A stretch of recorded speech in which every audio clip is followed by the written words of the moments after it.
Hello, everybody. My name is Geoff Arsenal, and I've been given the job tonight of introducing the panel for this evening podcast, which is it's going to be interesting, I would imagine. This is the first time I've done this type of thing, so spare me if I make a few fuck-ups on the way. First of all, this evening we have the bearded wonder, John Welsh. How you doing, John? Very good, Geoff. Nice to hear you introduce us. I'm privileged. Yeah, I've not made a ricket yet, mate, so we'll see how we get on, eh? I'm sure Danny will leave it in, though, if you mess up, don't worry. Oh, yeah, I don't mind that. I told him if I mess it up, just leave it in. It's all best for the podcast. I don't mind, you know. But okay, next one over to Kris the Pirate. God bless him. The loving sounds of soul, Mr. Geoff Arsenal. How are you, sir? Yeah, I'm very well. I've been following your Instagram very, very tightly, and mate, you're half the man that you were, and you weren't a big man to start with, Kris, was you? I was big enough, Geoff, but no, you're quite right. Shedding the pounds as I shed them, Danny gets them. Good luck to you, mate. Next on the panel, of course, we've got. Well, he's here all the time, really. I think he is the Bergkamp Wonderland podcast. It's Danny, the Fat Controller. Danny, how you doing? I actually met the Fat Controller. There was a place in near Cambridge here. Maybe I don't know. I was on aspirin that night, and it was doing a place called Milwaukee's, which is a converted little chef, and it was the Fat Controller was there, and he was short and fat. Did he touch you for luck, Dan? I think it was 1990. Actually, I know the date. It was the 13th of November 1994. It was Matt's birthday, and they slipped a little something in my drink, and that was the best 2 years I've ever had. Still buzzing now, mate. Oh, tell you what, my toes are tapping. You know what, Dan? That's my excuse every Saturday night when I'm down the Ministry of Sound, mate. Someone spiked my drink or something, because I'm going all night long, brother. I'm telling you. They're awful, aren't they? I don't know how they get away with it. Oh, terrible thing. You didn't fuck any of that up, Geoff. Where's the extras? You're too good. You're a pro. No. Well, you just got to roll with it, man. See what happens. You know, I'm bluffing all the way. Anyway, you're gonna get us on with this. To start us off, what have you got for us, Danny? I've got the we've not done the under 23s in a while. So in the under 23s league, the last game we played, we beat Chelsea 3-1. Fantastic. They went 1-0 up, and then Eddie Nikita scored, and then John Jules from Ministry of Sound Party. We've made that up for him. And then Reece Nelson, I think it's Reece Nelson. Yeah, Reece Nelson scored to make it 3-1. So in that league now, we are only 1 point behind Leicester in the under-23 league with 3 games to go. We've got a game in hand on Leicester, and we're only 1 point behind them. So, it's going to be close. In that team, we did any first-team players play? No, not really. No, that's pretty good, considering. All right, then move on to the under-18s, and they went to Norwich. They went down to see Ellis, and they smashed them 4-0. Does it got the goals here? It has got the goals. Swanson, Olayinka, Sacco, and McEnif. There you go. Spanked them 4-0. And how many games? You've got 22. So there's 5 games left to go in the season, but we're 9 points behind the leaders, Chelsea, with a game in hand. So it's still doable. Could still possibly do it. But I don't know how to hold out much hope. And then with the ladies, well done, the ladies. Should have said this last week when they did it. They beat Man City in the Women's Cup final, the Continental Cup. But I always thought that meant continental as in the tyres. No, I thought it meant continental as in on the continent. It doesn't. It means the tyres, I think. I'm sure that's what it means. I looked at this a couple of years ago. And so, yeah, beaten 1-0, which is really good. Got a 33rd minute goal from Miedema, Miedema. Completely messed that up. She's Dutch, so she won't mind. Beat them 1-0. That's really good. And in the league, we are 7 points behind Chelsea with a game in hand. So we've never got no chance on the league, really. But it's so good for the ladies to get another trophy, and that's now 1, 2, 3, 4, 5 there in a row games. We've won them all, and we haven't conceded a single goal, which is fantastic. So well done to the ladies. There's been quite a few people from Twitter that we all know that went to the game, or I think Holick might have even been watching it on might have been Facebook. I'm sure he was tweeting someone about it. So there you go, quick roundup of all the games. All we've got to do now is talk about the AC Milan game. Who wants to talk about that? Kick us off, Danny. I can't do two things in a row. That's not fair to the listeners. Geoff, well, did you see it? I did see it, but let Johnny Welsh do it, because you know what it is? I'm older than John, right? And my memory's not as good as what it used to be. And I can just come on and interact as we're going along. I think that's the best thing. But we can just crack away. I forgot it already. It's terrible. I'm having to look at the web page for it. I can't remember any of them. Go on, John. Yeah, I didn't actually get to watch it live. I was in deepest, darkest Birmingham at the time, so I dare not venture out of my, what was I in, a Premier Inn or whatever it was. I was horrible place. So I had to record it and watch it back. It was a good game and it was a really good result. Obviously going through was the most important thing. But what I enjoyed most about the game was the speed at what we played at. It's, we've been on a rough patch, and from the first Milan game, obviously our season's turned around a little bit. It's picked up again, but the speed seems to be back in the play, which I think was one of the big things missing. The speed of the passing. I think we found probably our best midfield when we play a three with Xhaka, Ramsey, and Wilshere. You seem to get a lot more out of Xhaka when you're playing with that formation. Mkhitaryan's looking really good in Europe. Ozil was great again on the night. It was great to have Hector and Nacho back as well. I thought they were both really good. Hector in particular looked a lot more like his old self. He seemed to have an extra yard in him that he'd lost earlier in the season. So I don't know, maybe that rest or whatever it was has helped him out. And even Welbeck up front, who does get a lot of stick. He's not the greatest forward in the world and he's not the greatest finisher, but he always works really hard. And I thought he ran very well. We did get some luck in the game. The penalty, which I'm sure will be something we'll talk about a bit more in depth, as that was all over the back pages. And Milan had a couple of chances, but I just think in the end, what showed was one team. If you look on paper, then I think the Arsenal team was clearly better and we had more experience. Whereas the Milan team, although, it's got some good players in it, but they're a lot younger. Their manager's not as experienced. And they're not the Milan of old. But it got us through. It was a really good atmosphere.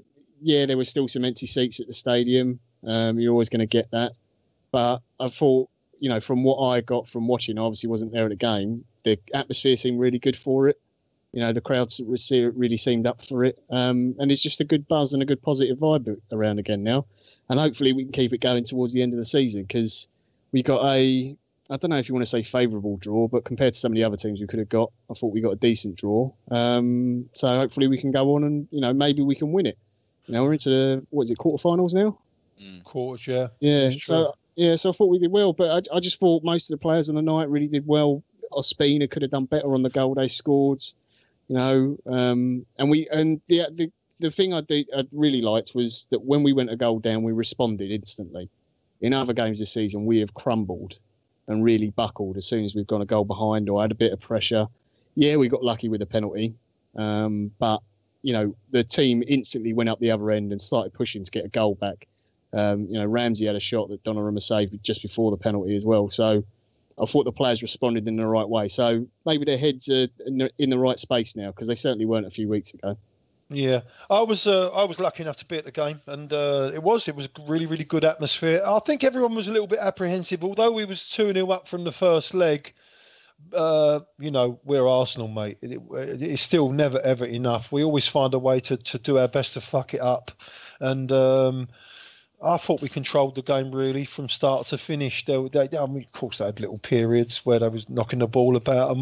I think they scored against the run of play, if I'm being honest. And I was a little bit concerned at that stage because, like you said, John, especially over the last 2 or 3 months, we've obviously had a bad run, and it could be. I thought to myself, "Oh no, hold on a minute, this could be a disaster here." Just got that tendency, haven't we? Just as soon as we go, a little bit of negativity creeps in, and the players' heads drop.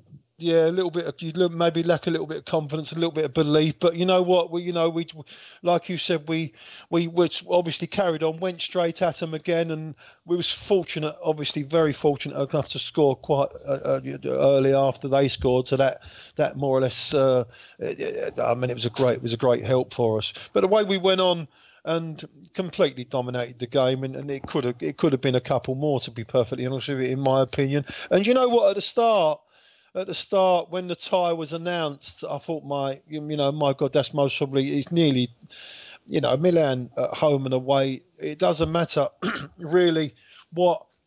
I know they're not as good as what they were in the past, in past years. Fantastic history and everything else. But AC Milan is AC Milan. They're going to put a decent side out. And, in the top European tie, you never know what happens. You've seen other teams fall away. So it was a difficult tie at the start of it, and to think that we'd win, what was it, 4-1 or 5-1 after, on aggregate. I think it was a fantastic result. I just hope now that we can. I mean, let's just make sure. I definitely want to get to the final. That's the first thing I want to do. Get to the final, and then once we get in the final, maybe have a right go at winning it, because it would be fantastic if we could, after such a terrible season that we've had, maybe pick up a trophy. Kris? Yeah, I mean, I couldn't add a lot more to what you and John have said there, Geoff. I mean, like John, I too was not able to see the game live. I'd just like to put out a public apology to Mr. J Davis, courtesy of Wales. I did let him down on the radio show that night because I didn't get out of work until bloody gone 9. So, unfortunately wasn't able to make the radio show. But having watched the game back, much like Geoff said, I think we did control long periods of the game. Obviously, we should all condemn Danny Welbeck for ending football, because apparently, according to the media, that's what actually happened that night. I think we got a bit of fortune there, and it would be fair to say it was an exaggerated fall for Welbs to get that penalty, but it was a crucial point in the game, because I think it would have been very Arsenal for the arsehole to go kind of 5p, 50p for 20 minutes once Shannon Longlew had scored, and that Welbeck goal just seemed to deflate them a little bit, and particularly the Xhaka goal, that really killed it. And John and I know a little bit about Donnarumma, and he's being touted as the next Buffon. He couldn't even catch a balloon with that sort of style of goalkeeper. We got a bit lucky there, but I think overall we got the job done. And after what we saw against Ostersunds in the previous round, I'm sort of quite happy just to take the performance and get out of town. But to go through 5-1 is fairly comfortable. And to quote Gennaro Gattuso, sometimes maybe good, sometimes maybe shit. It kind of sums up Arsenal at the moment. But on this night, we were decent. We've got through, and bring on Moscow now, which I know we'll touch on a bit later. Going back to that penalty, though, it's can anybody explain to me what those fifth and sixth referees assistants do? Nobody knows the ones behind the goals, yeah. Because I mean, it was right in front of the guy. I mean, I don't know what they do if they can't see that was clearly. I don't think he just dived. He just went over a little bit theatrically, like you said. But why? Surely they've got to see that. I mean, it's great because it went in our favour for a change, but it's mental. What do they do? I just don't understand what they do. It's weird, because I think if you look through like the history since they've been added into European games, I can only think of like our game, that one with the Welbeck where he's gone down, we got the pen, and maybe 2 other instances. Like for the years that they've been there, that they've actually done anything. Normally they just stand there and just shake their heads and just say, no, I haven't seen anything. And it's like, it's a free day out and a bit of extra money. After a couple of years, they gave them those wand things so they can buzz the referee. They didn't do anything with them either. It was bizarre. I think that whole thing, I mean, the media reaction to it is one thing. I think what Welbeck's done is, for me, it's a dive, but he's gone past, and Rodriguez goes to put his hand out as if to pull him back, and then doesn't. And I think Welbeck's expecting it, and that's why he's just gone, yeah, the hand's going to touch me in a second, I'll just collapse. Yeah, it could be maybe the worst one I've ever seen. That yeah, shocking, wasn't it? It is really, really bad. And the thing that wound me up most with the media thing, and I'm sure this is all Arsenal fans, John Cross in particular, who does get a lot of stick from the Arsenal Twitter brigade. He comes out, he gives Welbeck a 0 for his performance because of the dive, says it's an absolute disgrace, one of the worst things in football. Now, meanwhile, Dele Alli, who, obviously we're going to be biased because we're Arsenal fans, we don't like Tottenham players. He's been diving all season, and there's nothing said about him. A few of the Match of the Day pundits have called him out for it, like Gary Lineker, Alan Shearer, and that. Fair enough, they've called him out. But John Cross hasn't, said that the world of football is ending when he's doing it in games. Has never called him out publicly the way he's called out Danny Welbeck. And his complete lack of understanding of why Arsenal fans are upset with the media for the way this has been treated is, honestly, it shows either a level of like stupidity which I didn't think was capable, honestly. it's like sometimes you're trying to explain something to him and it's like trying to talk to a 4-year-old. There's people tweeting very politely, clearly, saying, look, if you're going to do this to Welbeck, no Arsenal fan is saying that you're wrong. We're all saying it's a dive and he shouldn't have done it. It's done us a huge favour. We all agree it's a dive. It shouldn't have been a penalty. But why are you not calling out every other English player for doing exactly the same thing? In particular, the one that you are now being very, very nice about in the papers recently. Because you've got an article about him coming out. Yeah. I mean, it's unfortunate timing because it wouldn't surprise me if that interview was done quite a while ago because they just get saved up, don't they? And then that's the date it's going to be published. But it makes it look 10 times worse, doesn't it? Yeah. You got to remember though, they're paper men. They've got to sensationalise stuff, haven't they? Oh, of course. That was the thing that he tried to, and obviously he done the job because you got everybody talking about it. We're all waiting for the day, of course, when Mr. S. Collings reports a story about Mr. Danny of God Manchester causing outrage in a public place for doing something, because I'm sure that story will break soon. But wasn't there those fifth officials? Wasn't there? Didn't we get one given against us at the Emirates? I can't for the life of me remember what game. Was there not a European game, Champions League, a few years back that we got a controversial decision given against us? Wasn't it the Ribery penalty? Yes, I think it was. Yeah, that's right. Because he didn't he send someone off as a result of it as well? Correct. Yeah, it was not Ribery. It was the other kid, the Dutch boy, Robin. That's right. Yes. Yeah, I can only assume it was Koscielny because it's always him who gets sent off. That was a vital part of the game and all that one. I remember it well because we was in the game at the time. That's right. Yeah. So there you go. We've got a history. So maybe that was the balancing act of that night, maybe. But I don't think anyone really knows 100% what they do. But all I would say is I take them over bloody VAR. But we'll take it. We'll definitely take it. That's for sure. I hate VAR. It's unfortunate though because it kind of mars the. I thought 5-1 on aggregate was a little bit generous to us over the two ties. I thought obviously we were the better team over the two legs. Yeah. I thought Milan were probably worth another goal. They had a couple of good chances in both games, but it takes away from our performance and the fact that I still don't think we're playing at our best, but we've so upped from what we were performing, if you just look 2-3 weeks ago. And everyone's talking about Welbeck. And it's really unfortunate for him as well because he took the penalty really well. He sent the keeper the wrong way, put it in the corner. Well, yeah. And the second goal, he got a bit of luck and it probably would have been Ramsey's goal, but it deflected, but he was in the right place. And I thought he had a really good game. Yeah. Everybody around me where I was sitting didn't think he was going to score it Welbeck, including me. I don't know why I shit myself, and I was so relieved when he just sent that long plank of a goalkeeper the wrong way.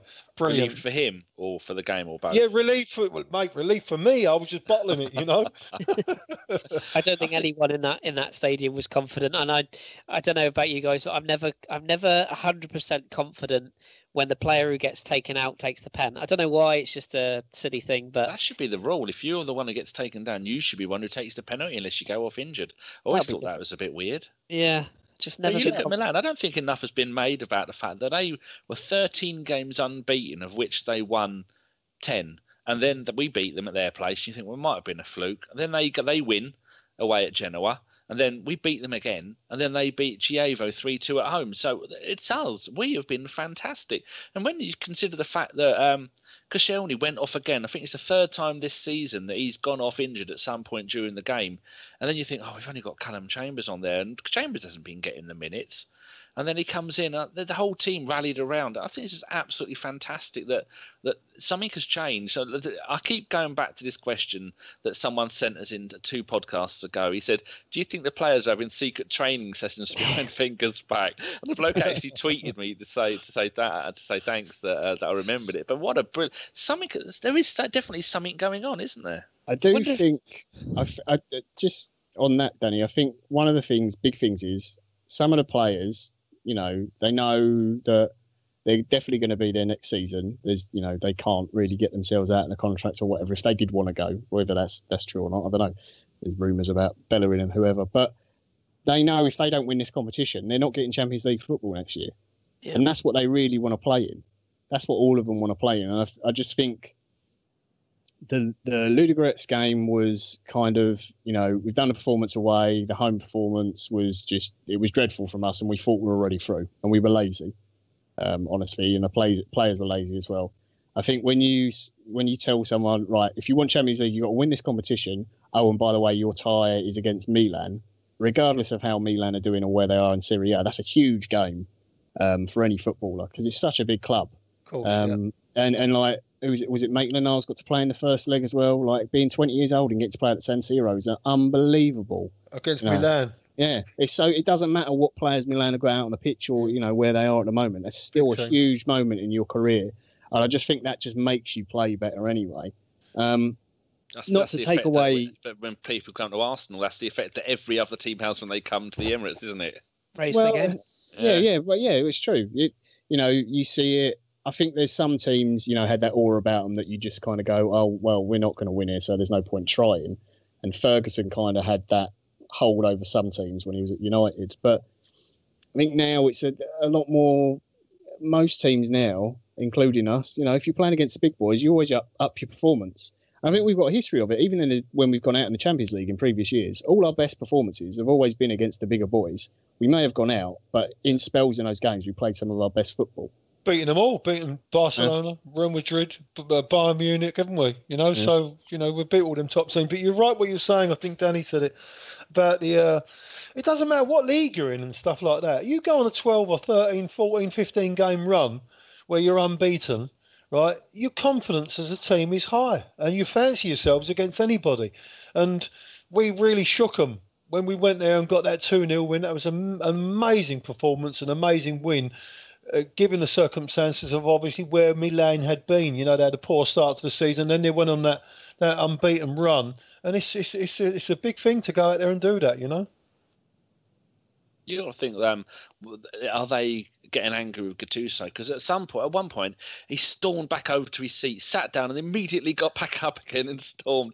You can see the frustration, but you can't go into a game playing against us and have Barini, who is a failed striker at Sunderland, got relegated with Sunderland, playing him at right back. Now, I know just because the lineup says right back and he was up and down the right-hand side, I don't think they had anybody in that team that worried me until they brought on Bonaventura. See, I didn't fuck that up. I thought he was, and I said on the radio show that Kalinic was terrible when he was at Blackburn, and then Josh went, but see the rest of his career. So I went and had a look at Wikipedia, and he was pretty good. Was it Fiorentina? He was Fiorentina, with pretty decent goal rate there, but they just didn't have much about them. Who's that bloke? Zapata? Is that Zapata? Zapata. Do I remember him as being quite quick, or is it just because he's got a Z in his name? No, he's got a bit of pace about him. He's more probably his size and physical strength, but he's not a slow player. No, you might be thinking of Zaha. Who's the other one, Kris? Duvan Zapata might be the one Danny's thinking of. Duvan Zapata, Sampdoria, yeah. You just automatically think Zoom when it's got a Z in it. I think overall of the two matches, Suso was maybe their best player. A tricky little player, isn't he? He's been their best player most of the season. The thing with Milan is like that unbeaten run they went on. They did, they got some big results in that. They beat Lazio in the cup and in the league as well, and they beat Roma just before the tie, which was the big one. But the rest of the teams they beat, to be perfectly honest, it would be like home and away. Yeah, it would be akin to, say, I don't know, like when Everton were, when Everton were sort of 5th, 6th in the league for a while under Moyes. It'd be like that sort of level of team of beating everyone just below them. It's the kind of thing you'd expect from a team in form. But Gattuso did really well to turn them around. But I think it shows the difference in, we've got older players who are more experienced. They've got exciting young players like Kesse, like Suso. Silva hasn't really worked out since he's moved there. Cotrone up front is an exciting player, but he's only 20. And I think over the 2 legs, it just showed one team had a lot more experience in Europe and were more confident and a bit calm on the ball, whereas Milan is definitely a project in the works kind of thing. But I mean, going into the tie, like Geoff said, I was petrified because on paper we should beat them, and obviously we did. But the form that we were in and the form they were in, I thought we were going to get absolutely smashed to bits. I thought it was going to be really embarrassing. Really? No, I didn't. Yeah. I did. I thought we'd get something out there. Obviously, I didn't expect to win no way in the world. I thought we'd have have a right go, and when we get them back to our gap. But it was a fantastic win in the end, wasn't it? Yeah. difficult So we worried circumstances. about, because there's a question here from one of our wonderful listeners, Neil McKeown. He says, centre-backs, Per is done, Cos on the way out with his ankle, tried to sell Mustafi in the summer, bought the Greek kid, only Chambers and Holding left. What was Wenger smoking last summer? Kris? Well, yeah, I mean, it's an area that worries me. I mean, I know we've talked on this pod and in our groups for a long time about the rebuild. We seem to say this every summer, don't we, about the rebuild? But I think it'll be interesting to see what we do in terms of that position, because I think some people are still not convinced that Callum Chambers has a future, even though he signed a new deal. Rob Holding hasn't got the minutes this season. I think he's still got a future, but there's a lot of... Good when he's come on, though, hasn't he? I like him. No, absolutely. I think he's got a future, but whether you're talking the here and now straight in, maybe not so sure. Koscielny, I think we'll see out his contract, probably his career at Arsenal, but we're managing him. I've got my doubts as to whether Mustafi will be at the club long term. I think if Arsene Wenger is still here next summer, sorry, listeners, I know some of you find that hard to stomach, but if he is, I think you'll see a few players potentially in defensive areas come in, but someone like Mustafi may be sold, because I don't think he's convinced. If you get a new manager, or if things do change in the summer, maybe then you'll start to see a different type of defender coming in, maybe less of a sort of a ball playing centre half, and maybe particularly if you look at something like Conte, for example, he likes somebody who can play out from the back, but he also likes a rugged centre half. And ironically, we're talking about Milan. If somebody like a Bonucci was to come available, not him, but someone in his ilk, maybe we would go after him. I've always liked someone like Godin at Atletico Madrid. I think if we could get... at the moment, is he? He's not. No, I mean he's at the tail end of his career, but I would quite like to see us go and do what we did when we signed Koscielny. Sign a player who's got future and a real prospect. So somebody, particularly, I'll dip into the French market because I would, but there's players there that you could get for quite cheap who maybe got potential. And then I'd like to see us go and buy an experienced sort of gnarly centre half who can come in and do the job straight away. Where you find those players, that's the problem. But yeah, I share Neil's concerns. We do have some glaring gaps at the back, and it's something we're going to have to address one way or the other. I was reading something last night about Per Mertesacker. I think my old friend Legrove posted a blog about it, and I think he touched on loads of stuff of tension and how he finds it unbearable in some of the matches that he's played over his career.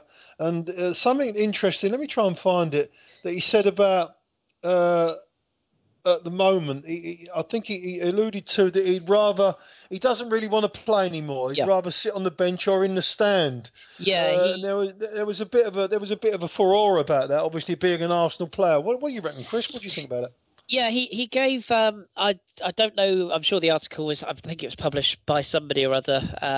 Like the Spiegel, I think it was. Yes. Spiegel, the magazine or whatever.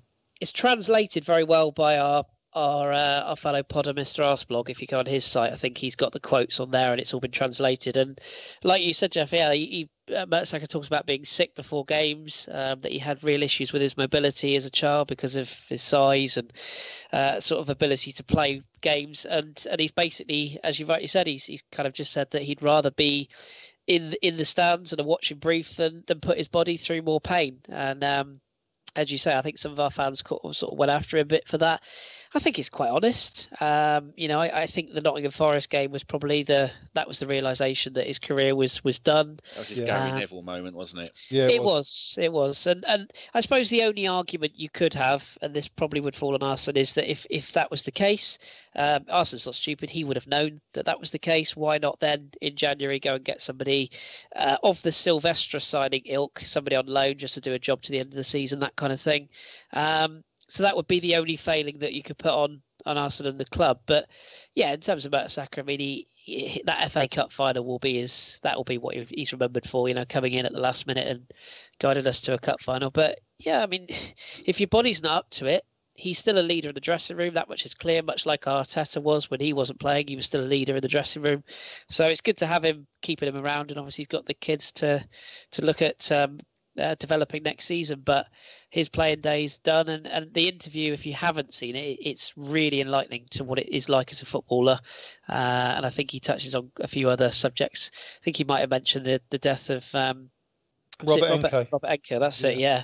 And the effect of mental health on footballers, which is obviously a big issue as well. So, yeah, it's worth reading, and very honest.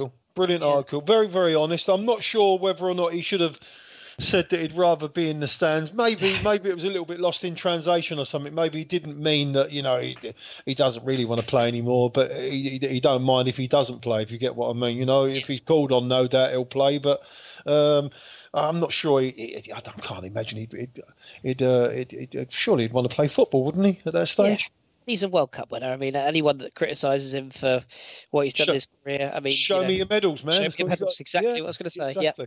Yeah.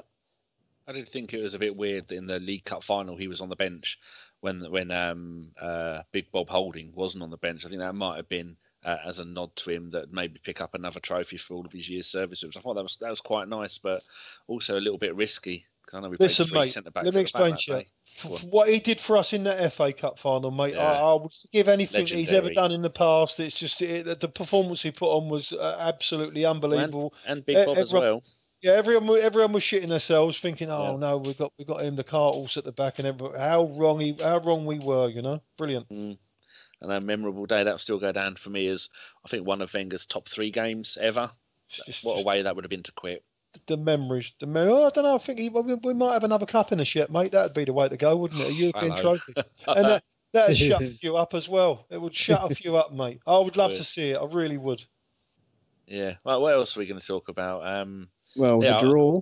Oh yeah, that's it. The draw for the next round. I'm just going to quickly go through the teams. There was Rasenball Leipzig. That's Red Bull Leipzig, because they're not allowed to call themselves Red Bull, so they call themselves Rasenball. So they're doing pretty well in Germany, and they're playing Marseille. And then we've got Moscow, Atletico Madrid v Sporting Lisbon, and then Lazio v Salzburg. Chris, give people some education. Well, I'll try. I've tried not to go too in depth because I don't want to bore everybody. But do it. We've got fuck else to talk about. Well, looking at the draw as a whole, I mean, looking at what we could come up against, as you said, Leipzig and Marseille. Leipzig, currently their top goal scorer is Timo Werner, who some people may know from the German national side. He's got 11 goals this season. This is in all comps. Marcel Sabitzer is their leading assist maker, and they've got probably the danger man of each side. I'll pick out. There's got a lad called Emil Forsberg, who's a Swedish international who we had a little dabble at trying to get last summer. I saw you were talking about that in the WhatsApp group. I thought it was a bloke from the New York Red Bull, that Forsberg bloke. I thought, what the fuck are we going for him for? Same name, though, isn't it?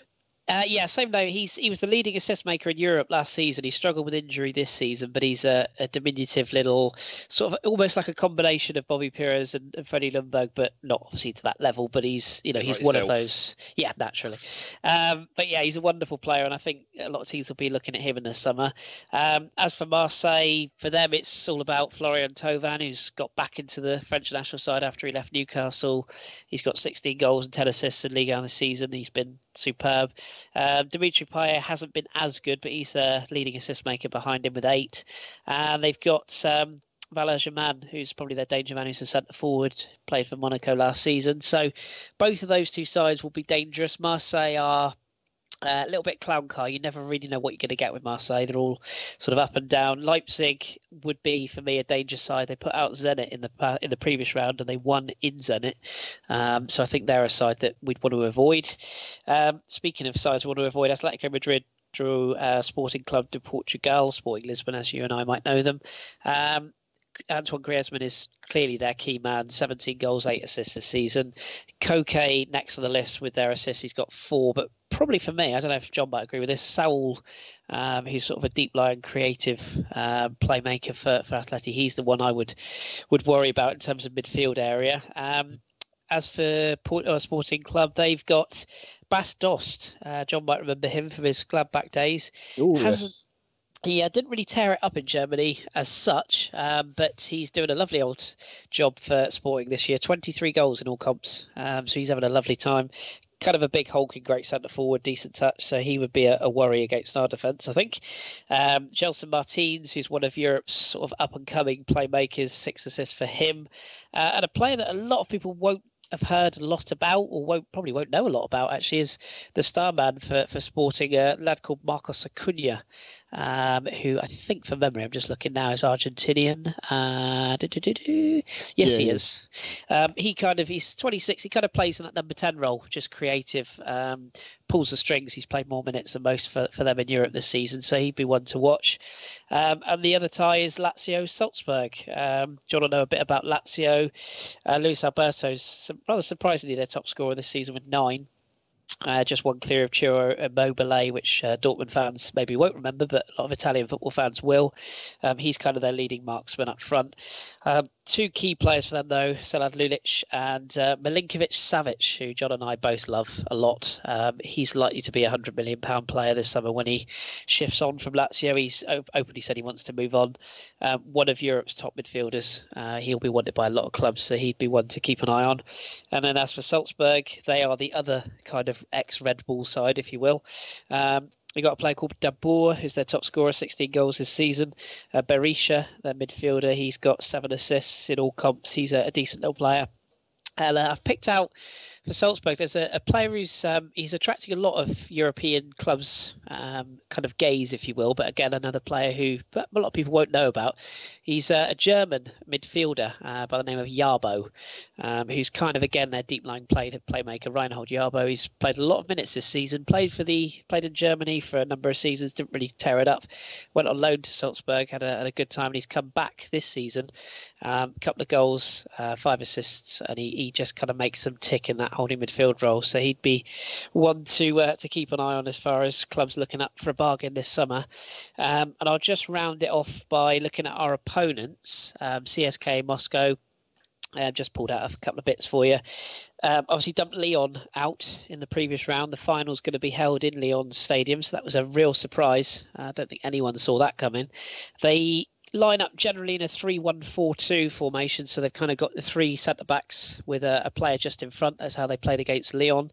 They've got a very talented holding midfielder called Bibras Nacho, who's an Israeli. And again, he's just one of those holding midfielders that just makes them tick and just breaks that play. Very, very good little player. You've got Jagoev and Golovon, who people might remember from the Russian national side. Jagoev in particular is one who's been around for a while. Ahmed Musa, who was formerly at Leicester, lots of pace, didn't really do a lot else. Not been brilliant for them this season, but he'll cause any defensive issues. And Pontus Wernbloom, who's a 31-year-old Swedish player, who's kind of just had a bit of a rebirth this season since he's been moved further forward. He'd be one to keep an eye on. Their coach as well, he's only 40 years of age, their coach, Viktor Goncharenko, that's one for Danny, 40-year-old Belarusian. He's kind of carving a bit of a niche for himself. He's very underrated as a coach, but they think very highly of him at Moscow. He coached in the Russian league before with a couple of the clubs. I think he was at I think it was Unal and Kuban Krasnodar as well. Ufa, sorry, not Kuban, and Kuban before that. And what really interested me was their record. This might surprise you.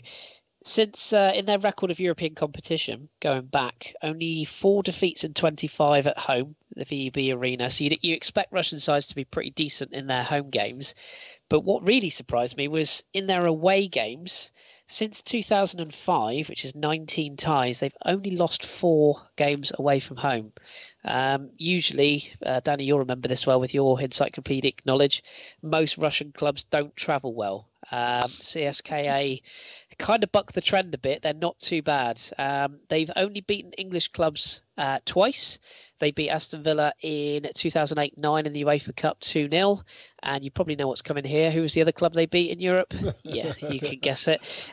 Daniel Carvalho got the winner when we last played them in 2006 in the Champions League. So they've got previous. We owe them one. We did go through in the tie overall 3-1. I think it was in that stage. But they will be dangerous. And if we don't... In fact, no, actually, we went out, didn't we? Because we drew 0-0 at home. I take that back. But yeah, they'll be a side that yes, on paper, as the saying goes, we should go through, but they've got enough players that will do us some damage if we don't turn up. So there's some stats for you. I'll let you chew that over, Danny.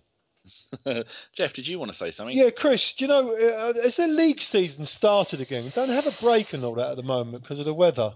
They do. I think from memory, they're either due to get back up and running or soon. 1st of April, they go back.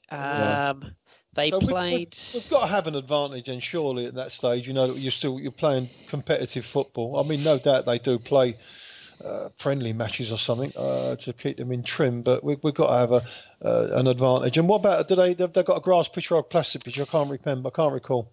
I'm pretty sure it's artificial. I'm sure it is at CSKA. Their season restarted on the 3rd of March. 3rd of March, okay. yeah. Yeah. They played 2 games. They beat Ural at home and Akhmat Grozny away 3-0 recently. But yeah, they're going to be a bit rusty.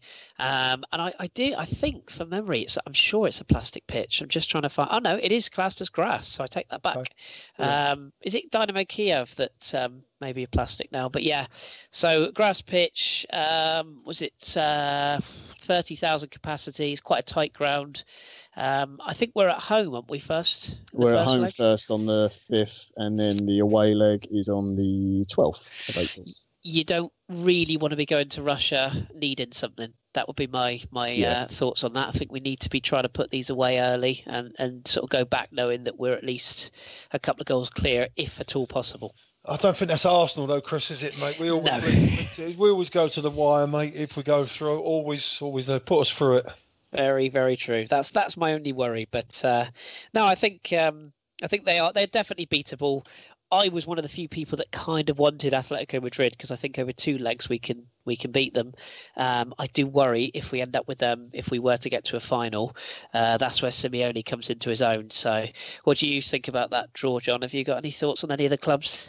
I mean, of all the teams we could have drawn, it was basically I was hoping for either Moscow, Salzburg, or Sporting was probably like I hate to say it, the easier 3. I don't think there's such thing as an easy tie, to be honest, when you get to this point in the competition. But they're the ones you would have preferred, just because they are the sort of teams that generally don't do very well away. So you can not guarantee, but you can normally bank a home result, which hopefully will get you through the tie. I wanted to avoid Atletico. I'd rather play them in the final and get a one-off, just on the hopes that they have a bad performance. Lazio I didn't want to play either, although they are in not the best bit of form at the moment.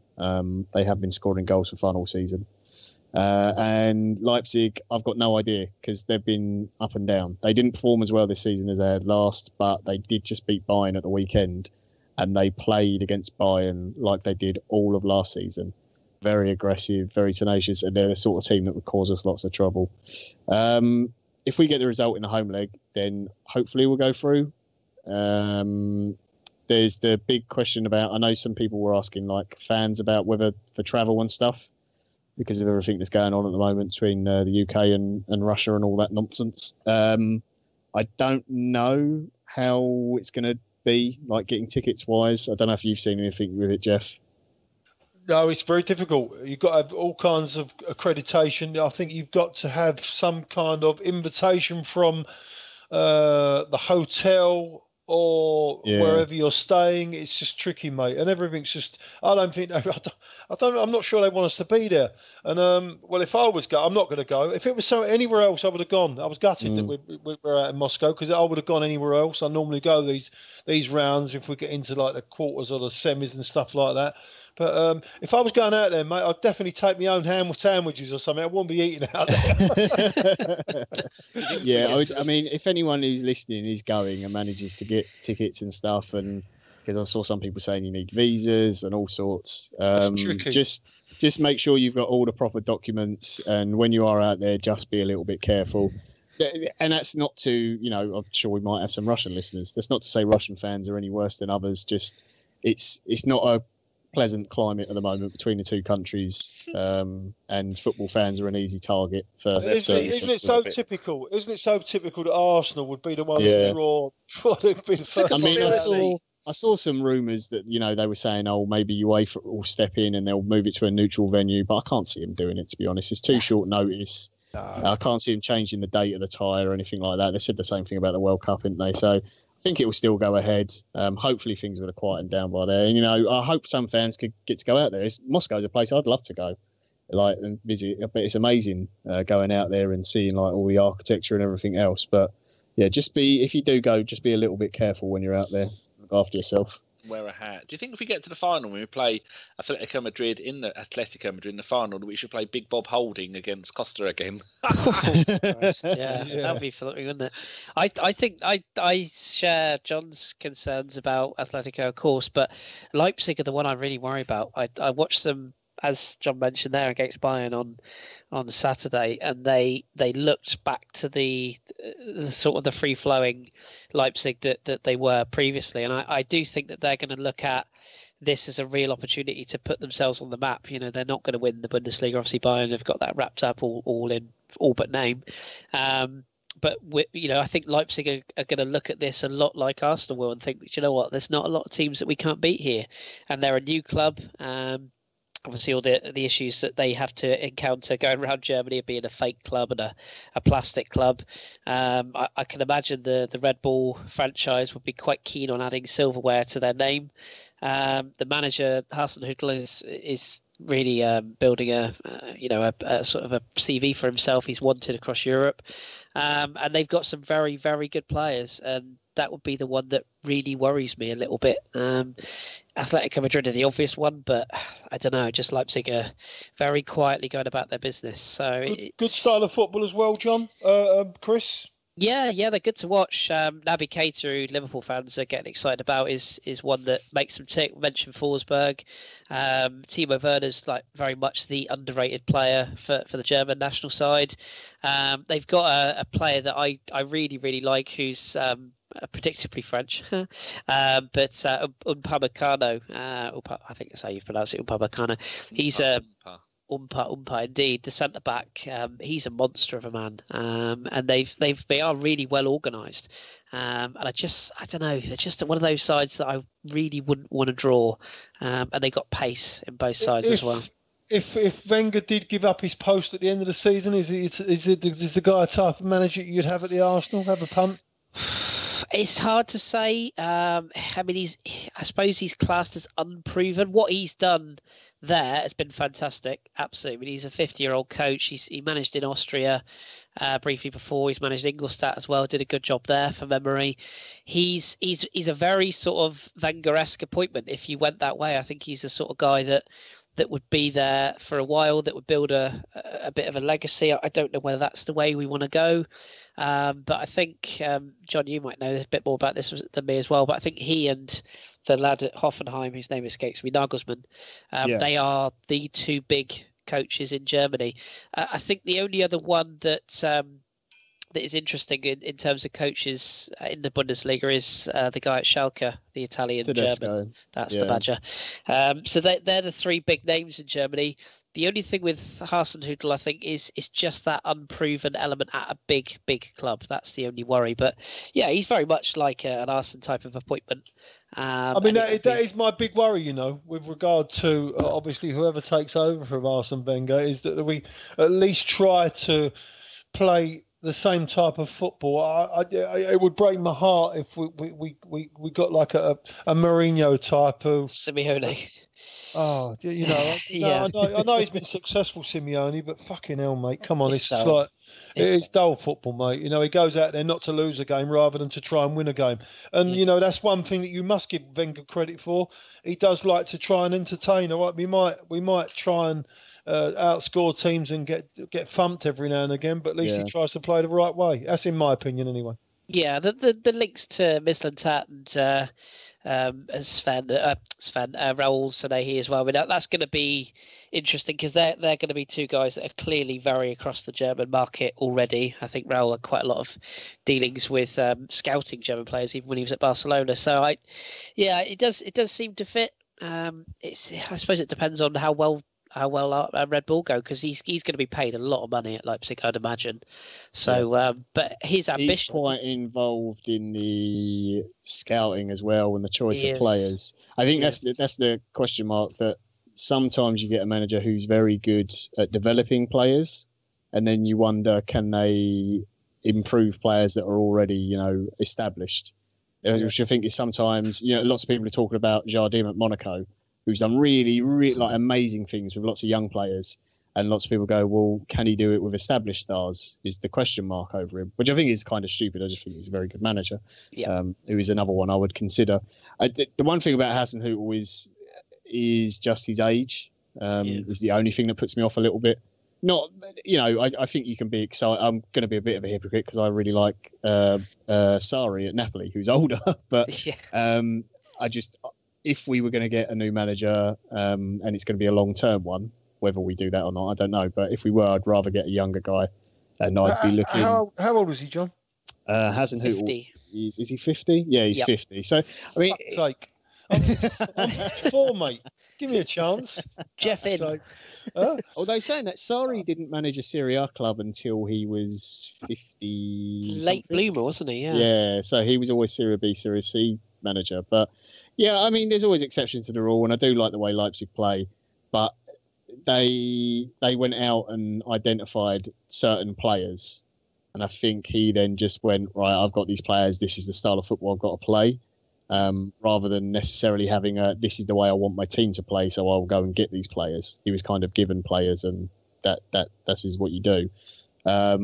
If I was going to get someone from the Bundesliga, I'd look more at Nolsman. Tedesco is a little bit more negative in the style of football he plays, but he's very, very intelligent. And he's made a ridiculous career progression from being a guy who worked at Mercedes to within 6 years running Schalke, and they're second in the league. It's like absurd. That's crazy, isn't it? Yeah. He does have a terrible choice in puffer jackets, though, and with Arsenal's issues with the zip, I'm not sure that would be good. But it's weird, actually. The Bundesliga has some of the strangest fashion choices of managers. Yeah, on the sidelines. Yeah, it's not. I suppose it all depends, and obviously we're talking as if Arsenal is gone. Obviously, we don't know what's going to happen yet, but. If Arsenal does move on, I think it's going to be Maitland-Niles and Sanehi strike me as two people at a club that is. I almost hate saying this; it sounds awful, but Arsenal is a club now that when Arsene Wenger goes, and obviously it will happen eventually, whether it's this summer or not, we're a club that needs fresh ideas, fresh injection, and a whole sweeping change. And I think to get somebody in like Arsene, who potentially would want to control everything, have a say in everything, I don't think that's going to work for the fans or for the players we've got. We need somebody who's going to refresh people. Yeah, absolutely. And somebody who's going to come in and employ the right people to do the jobs that maybe Arsene, rightly or wrongly, has held back from doing. And I'd like to see a really fresh broom. Keep the structure in place, keep all the things that have been making us profitable and all that. But in the football side, somebody with a fresh approach. And maybe we as Arsenal fans need to accept the fact that the modern day manager is not there for 20 years anymore, not even there for 10 years anymore. No, it's never going to happen again. Never, ever. It wouldn't surprise me if the next guy comes in is there for 3-4 years, then we get another one, and that's sort of the cycle. But that's kind of normal in football now, and you get more your direction and style of play from your sporting director or whatever he's called, Sanyehi, and from Maitland-Niles, from the scout. Yeah. That's more where your style comes from. Which, if that's the case, I don't think we're going to have a problem in the style of football we play, because you see the players that Maitland-Niles scouted. Obviously, Sanyehi had a very successful time at Barcelona. Successfully replaced managers and stuff, and they play a particular brand of football that we all enjoy anyway, that we basically sort of aspire to. So I don't think we'll have any worries there. But Europa League will be interesting, won't it? Yeah, I just think we need some proper defenders. Offensive, I think we've got a strong team now, but we need proper defenders, proper footballers who can defend. And to be honest with you, you go right across Europe, there's not very many real defenders anymore. These defenders that are playing there, they're converted centre midfield players, a lot of them, or they're looking for quality first before that old school defending. That there seems to be a lack of real proper defenders out there at the moment. Yeah, and they need to be coached, don't they? Bielik has been an up-and-coming in the Arsenal under-18s, under-21, under-23s for 4 years now. Still hasn't done it. And then they've sent him out. I think George Bird was saying that last season Bielik went out on loan to a championship team, I think it was Birmingham, and was almost like their player of the year. And now they've sent him out to a League One team. I mean, what the bloody hell's going on there? He has struggled with injury, though, hasn't he? I think he had a shoulder operation, which I think sort of set him back a bit. And I think the idea of him going on loan was to get him back into the swing of regular first-team football. And like Geoff says, I mean, Bielik could well be one for the future. We saw Bellerin come through that same system. But at this point, there's got to come a point where Arsenal as a club have got to say, no, we're not planning for the future now. We need to go and buy top quality, world-class or high-level centre-halves. But as and I can hear Steve saying it now, they've got to be coached. There's no, you can bring in the world's greatest defenders if they're not coached and they're not given, instruction as to how they want the team to play, or there isn't identity. They're not going to improve. You've got to have players that are of a certain standard, but can also then step their game onto another level. I hate giving Mourinho any credit whatsoever, but the one thing he's able to do is coach defenders. And you look at someone like Eric Bailly, who's he's progressed under Mourinho. He's probably the only one, but we've got to be able to have somebody to come in and coach these players, and hopefully that will steer us in the right direction. I'm just looking at the league table for Bielik's gone to Walsall. They're 17th in League One. He's been there for 7 games, six or seven games, and he's not played a single game. So probably that injury thing again. Going back to the Europa League thing, right, so we've got Red Bull Leipzig v Marseille. Is that a given that Red Bull are going to win that? Absolutely not. No, not a given, but I would favour Leipzig if they perform to their level. Then they should beat Marseille over 2 legs. Leipzig are the favourites, but Marseille, as I said earlier, they are the most bipolar team in the world. I mean, when they turn up, they're really good, and when they don't turn up, we saw what happened to them at home to Lyon at the weekend. They're just one of those. But on their day, got some good players, haven't they? Yeah, absolutely. Yeah. So I wouldn't say it's a given, but like John says, they're favourites, definitely. Yeah. So we're all going Red Bull on that one. The next one, we're probably gonna do Moscow, aren't we? I would hope so. Yeah. Should do. If we play like we did against the Milan in the 2 Milan legs, I think we should be fine. Yeah. Well, now we got rid of Sanchez, it seems to be going quite swimmingly for us. Everyone seems to be going, oh, look, we can keep the ball and not give it away. It did take us about 10 games to get to that point, though, after he'd gone.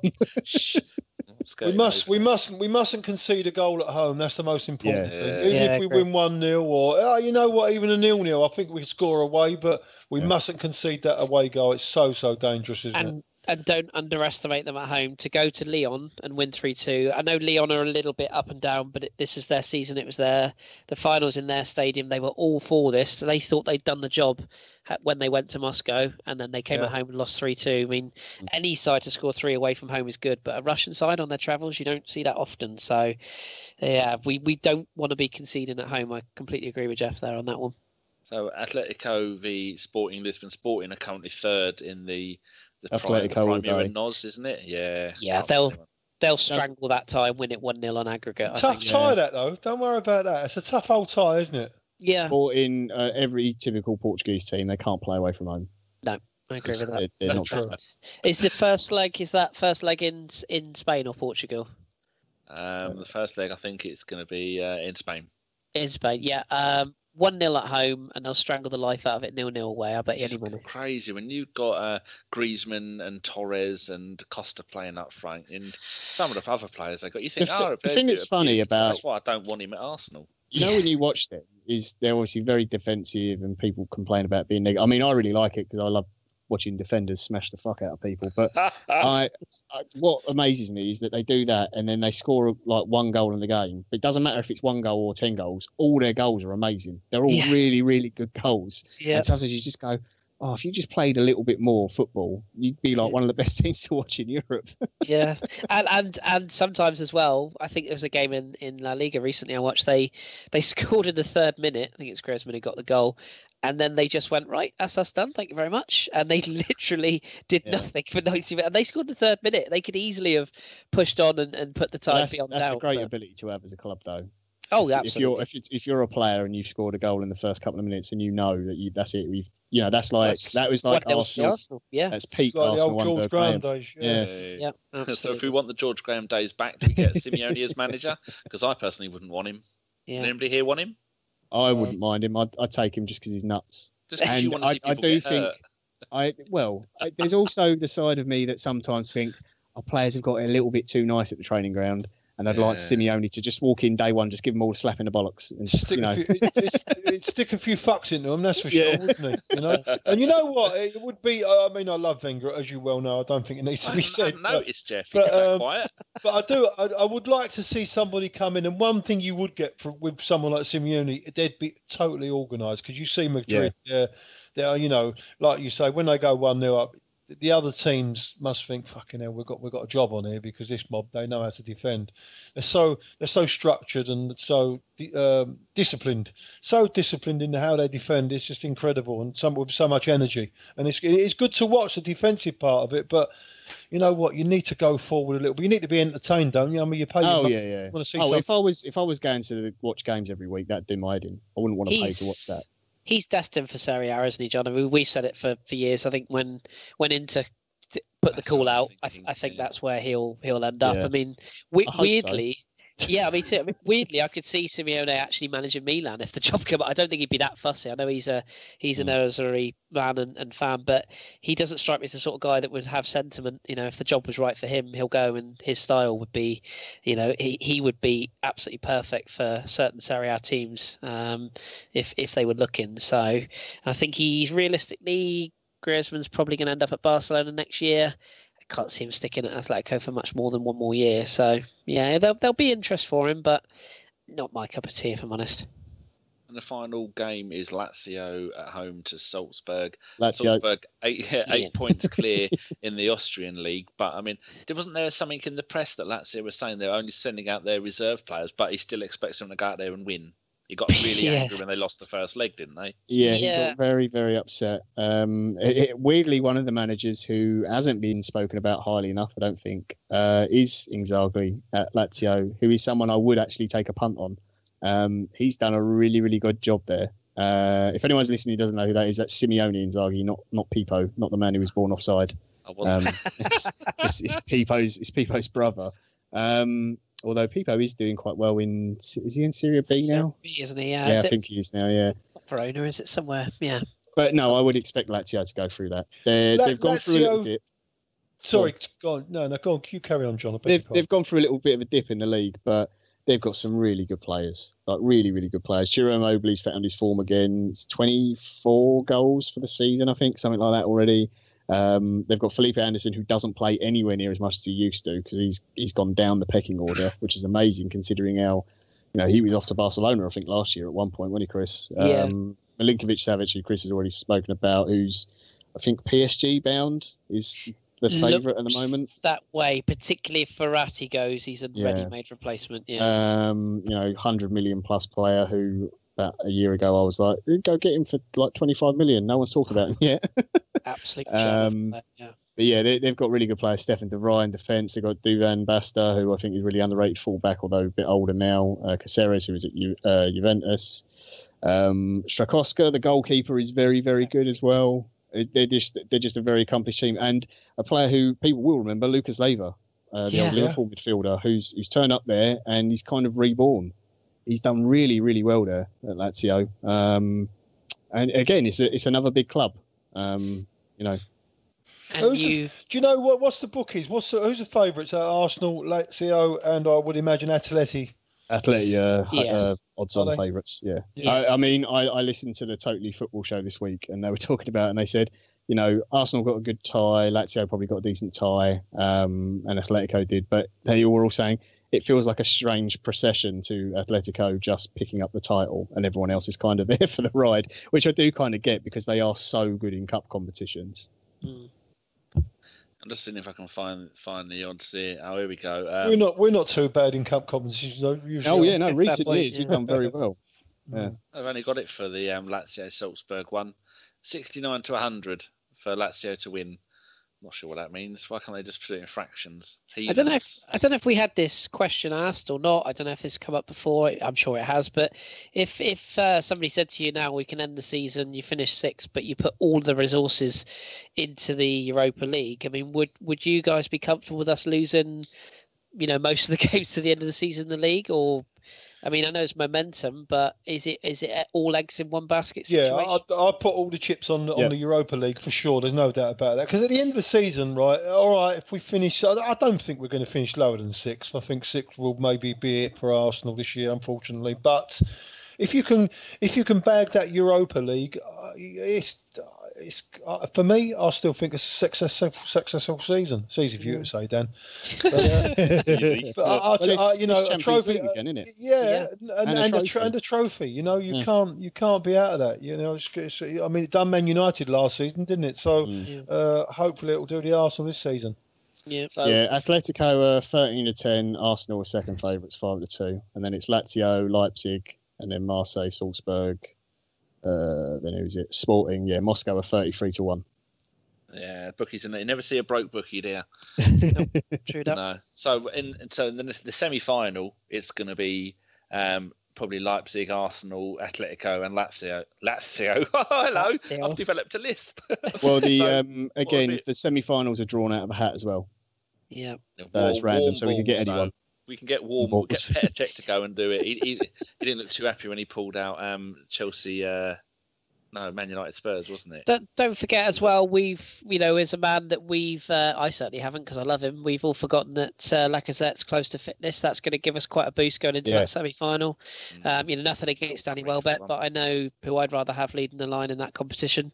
Yeah, particularly if he ends up playing against Atletico Madrid, who we all know tried to sign him last summer. So, that's... They want to ban again. Fans are terribly harsh on Welbeck, though, aren't they? I mean, we have 2 or 3 players every season they dig out. I mean, Iwobi's been getting it this season.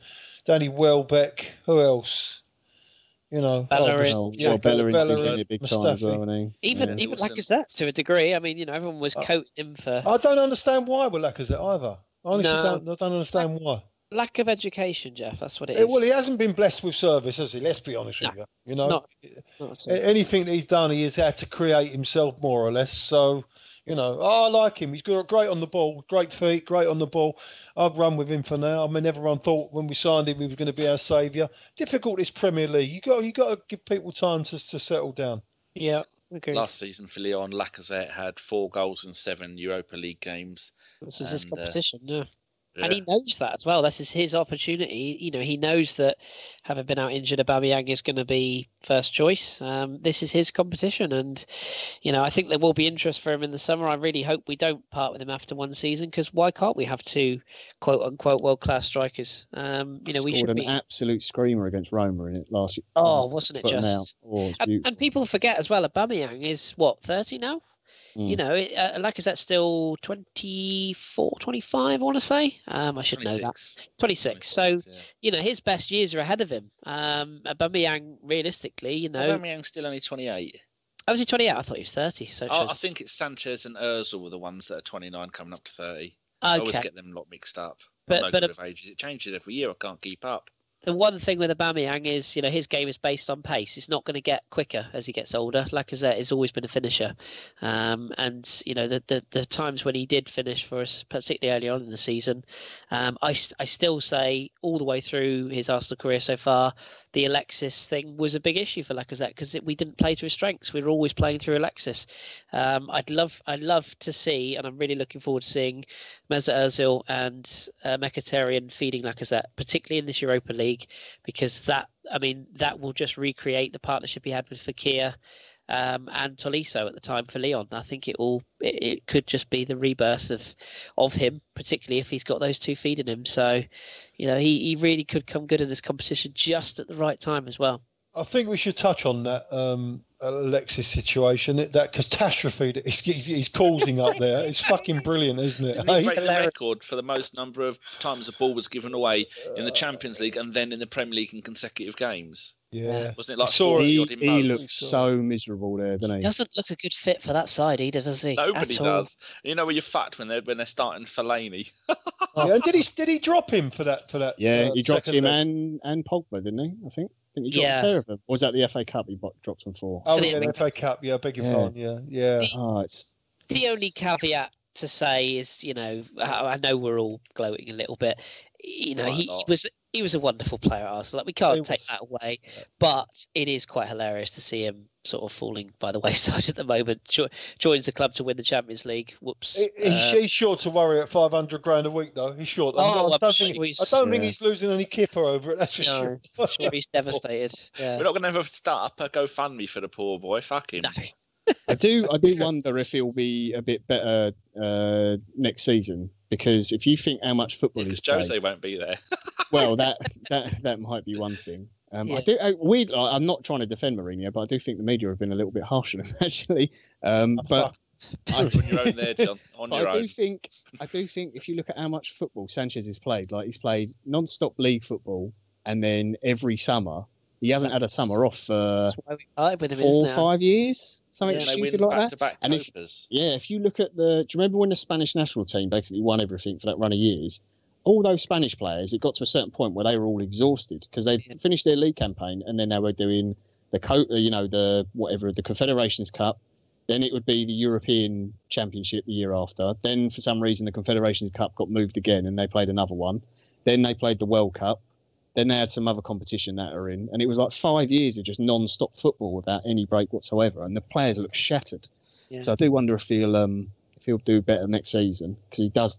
But it's so funny because he looks so annoyed, and he must also be so confused by the Pillocks, Lingard and Pogba doing the fucking.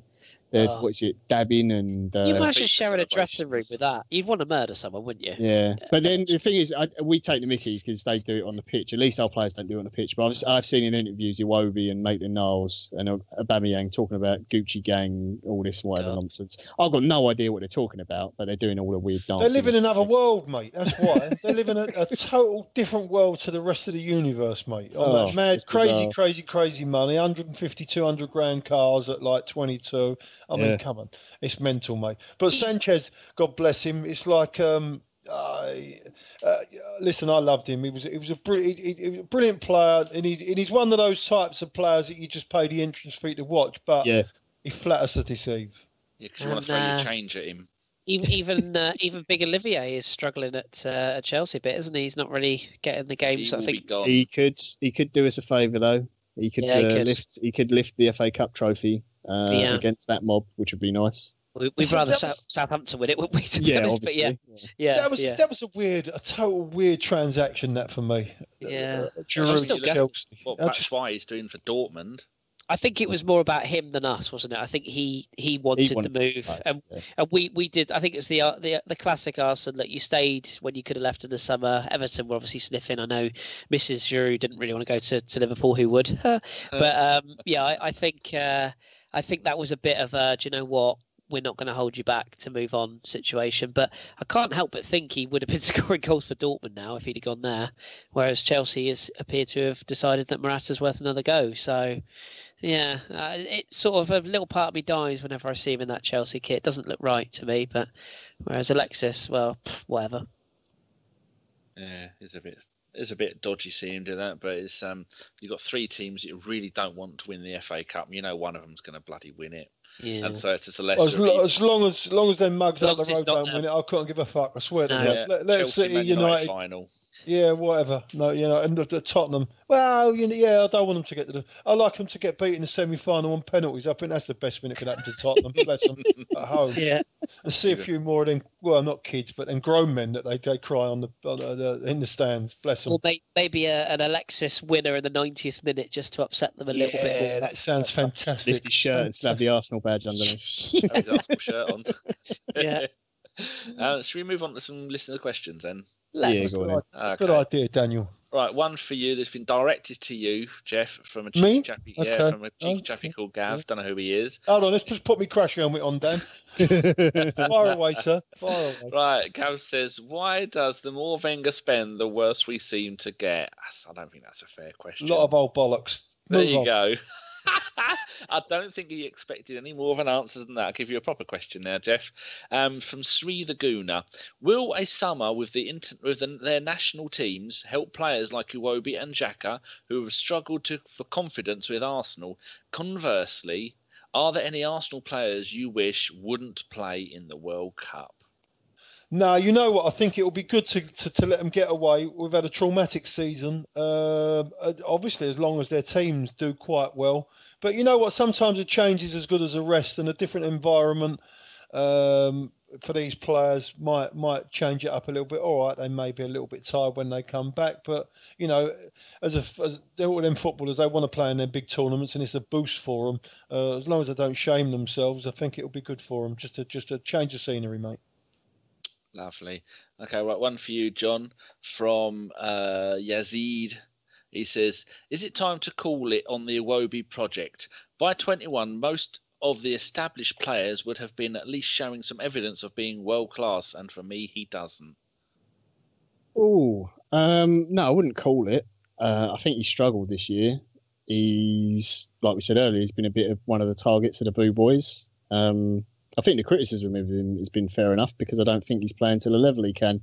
He's got great feet and he's got great technique and stuff. And I really like him when he's got the ball and he's running with it. I think he's very hard to get off the ball. He's got big physical strength. The issue with him is I don't know where we're supposed to play him in the team. Like, he's not going to get in ahead of Ozil or Mkhitaryan. He doesn't really strike me as a winger. He's more of a number 10. But we've kind of gone away from that now because we've sort of gone back to 3 in the middle. So I think he's going to struggle a little bit. I'm not sure. Some people have suggested a loan. I don't know if I like that idea. I just think maybe, it's just second season syndrome kind of thing. He struggled a little bit. The team hasn't been doing very well either, so I'd still give him another chance. I'd only loan him out if it could be to a real top side, to be honest. And even then, I'd be a little bit questioning that because you look at the fact that, it looks like Wilshere maybe might not sign his contract, so that frees up another spot in midfield where for Iwobi might play. There's other players. I could see Welbeck maybe being moved on as well, so he might get more opportunities. But no, I don't think it's done yet.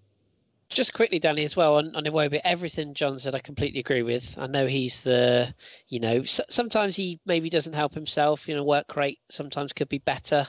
The possession, he does need to sort of use his head a bit more.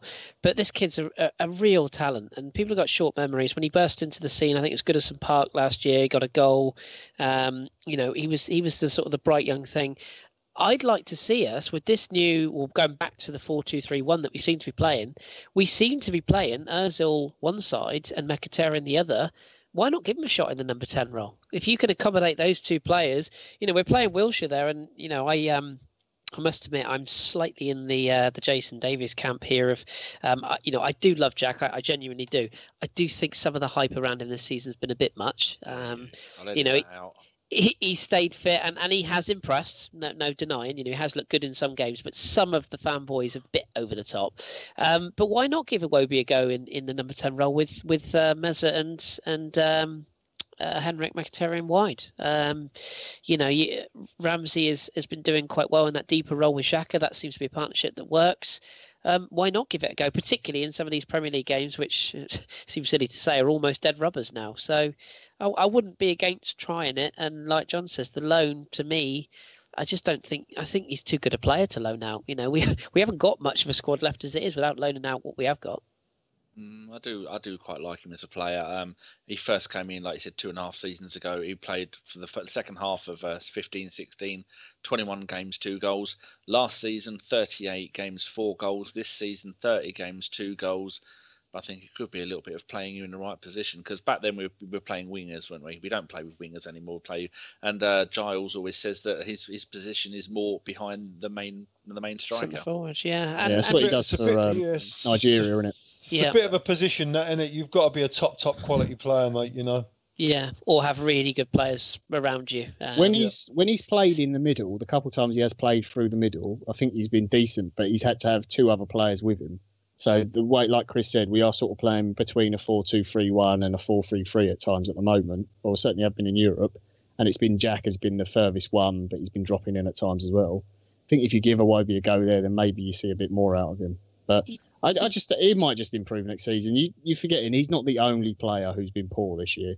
So many of our players have underperformed the majority this year, and the worse the team's doing, it just makes everything harder for you. And he's another victim of social media, and I know that's his own choice in his own brand. I get that. But he's a very easy player to dislike because of how he is off the pitch. That's what I would say. And I think some people now are looking for things rather than just accepting he's a young guy with, as you say, a lot of money and pretty hairstyles and all that jazz. But yeah, I think he's an Arsenal boy, and you don't sort of beat up your own, I think is the key with him. And if he's still not progressed after 2 years, fine, maybe then, but not at this age. One bad season after one good season, you got to stick with him, I think, for now. Going back on the Jack Wilshere subject, I think, to be honest with you, especially from the start of the season, not knowing what was going to happen with him, how he was going to shape up with injuries and stuff like that, I think maybe Jack is very one of the very few positives that we've had from the season so far. Yeah, he's been good. I just think some people maybe overrate him slightly. I don't know. Maybe that's harsh. Passion. I don't know. Passion. Yeah, exactly. Passion, desire. He fell over a lot and he made some bad tackles and gave away free kicks. Yeah. And the other thing with Jack as well is that if the rumours are true, we don't know for definite, but if the rumours are true that he's not willing to take a cut price pay as you play deal, that says a lot about I don't him. think it's a cut price. I just think his basic rate might be a lot less. But that's obviously because they're still worried about the injuries. And I can understand that as Arsenal as a football club. And I think it would be harsh for him, where he's been through for 4 or 5 years, the injuries after injuries after injuries, and we've still paid him the money that he was being paid at the time. Yeah. I think for me, it would be the same as Robin Van Persie when we kept him on the sidelines, nursed him for 6 or 7 years, and he fucked off to Man United after 18 months. And I think that would be really, really harsh. Yep. 100%. I do sympathise with Wilshere though if he decides to go elsewhere. Like if another club is willing to pay what he's on now and not take a pay cut as such, then I get that, because a footballer's career is short, and at the end of the day, his most important thing for him is looking after his family. Yeah. So if that's what he decides and that's what happens, that's fair enough for me. I don't really get that, because he's obviously earned enough already to look after his family. I can't imagine he's going to be. I can't imagine he's going to be down the soup kitchen every Friday afternoon. The thing is, though, you know what footballers are like. They could spend so much money on things they don't need. Well, you've got to back spend that money away. My cousin was a professional footballer, and luckily he had very sensible parents who basically stopped him spending a lot of money. But if they didn't, he would have finished his career and had nothing. And he played for Chelsea, Man City, Norwich. He played for a load of big teams, all Premier League teams. He played for Leeds when they had all that money, when Ferdinand was there, and he wouldn't have had a penny left. Yeah, well, I was a footballer back in 79 to 83, and I bought myself a full Cortina. Did you go gear, or did you take it easy? No, I didn't have the money for the gear, Dan. Leave off, mate. No, GHIA. I know, that's what I said. I know. All right. Dan, I wasn't implying anything. I think I've nicked a few back in the day, mate. Don't worry about that. I'm giving too much away here. Okay, well, the next one is more of a statement from Fred Thurbin. He says, "We got top four with Denilson, Ibue and Bentner. We sold Songen from Ireland to Barca." It's almost like a poem. "We did the invincible season, and Sonogo has won more trophies than Harry Kane. And Wenger might yet again outlast Mourinho. Is Wenger a mad genius?" That's very good. Like a haiku. He's really thought that through, hasn't he? Yeah. Nearly was a haiku. One for Kris from Bobby, and it's not Checky Booty, it's another Bobby. I didn't know there was more than one. He says, who would be your ideal replacement for Wenger at the end of the season? Allegri, Ancelotti, Luis Enrique, or Jardim? Jardim, 100%. You won't be surprised to hear that. Everything I think I said the last time I was on, I stand by. I do share John's sort of. I think it was highlighted on the Totally Football Show this week, actually, funny enough. Yeah. But, he's, yes, there is a slight question mark over whether he can. Exaggerated, to be honest, but I think so too. And the thing is with Jardim is he's right for the picking. You know, PSG are always going to outspend everyone in France and probably win the league every season. He's proven over 2-3 successive seasons now that he can manage at that level. He's understated. He's not a manager that's going to cause a lot of controversy, a la Mourinho. He's good with players, very, very tactically astute. What formation does he basically run with? Well, to be honest, at Monaco, he's been more of a 4-4-2 man, which would please quite a lot of people. Come back, Theo. Yeah, indeed. I just think with Jardim, he's a manager that he's had success at Monaco. We all know what he did last season when they got to the Champions League semi-finals and just how good a side they were. But I think he's outgrown that project, or he's certainly outgrowing that project. And I just think he's again, we said earlier on about coaches who maybe want to make the next step. He's managed Olympiacos, he's managed Sporting Lisbon, he's managed Braga, and he's now managed Monaco. I think he's at that stage now. 43 as well. People think he's a lot older. He's still a young coach, and I think with the right backing, again we mentioned Raul and Sven Mislintat. It's 43. 43. Fucking hell, they will have a manager younger than me. There you Shit, go. I thought I'd see that day.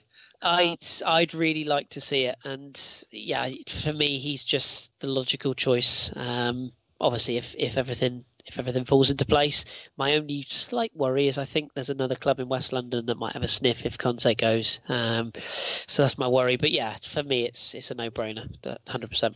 It looks like he's nailed on gone, isn't it, Conte? I know we're talking about Chelsea, but he's got to be gone. He's curtains, isn't he? There's a lot of whispers that he's already talked to PSG about replacing. I've forgotten his bloody name. Emre, thank you. Yeah. But managing PSG, isn't that a little bit like stat padding your career as a manager? It is, but if you give it an unlimited just to win budget, Europe, basically. yeah, and if you don't, you can get out. But if you are the manager that takes them to the next level, you've got a career path mapped out in front of you, haven't you?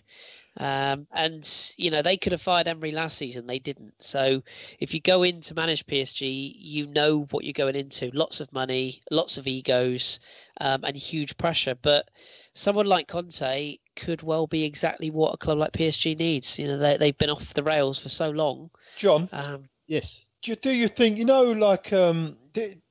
when Arsene Wenger does eventually go, do you think Arsenal are going to be one of those teams that turns into a manager every 2 or 3 seasons?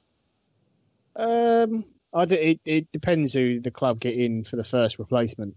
I think whoever the first guy is it's very brave. Whoever he is who takes that position. Poison chalice, isn't it? Yeah, because I think it doesn't matter what you do. You're always going to get stressed. You're going to get abuse from fans, from the media, regardless of that. Either you do well or bad. But no, I still can't see us doing like Chelsea. We get a manager, it don't work out. We haven't got the money, have we? Yeah. We haven't So I still think 3-4 years, something like that, unless we get, say, like Kris says, like a Jardim or a Nagelsmann, someone like that, and we say, look, we're really happy with you. You've done great for this X many years. We're willing to give you another big contract extension and help see through the project.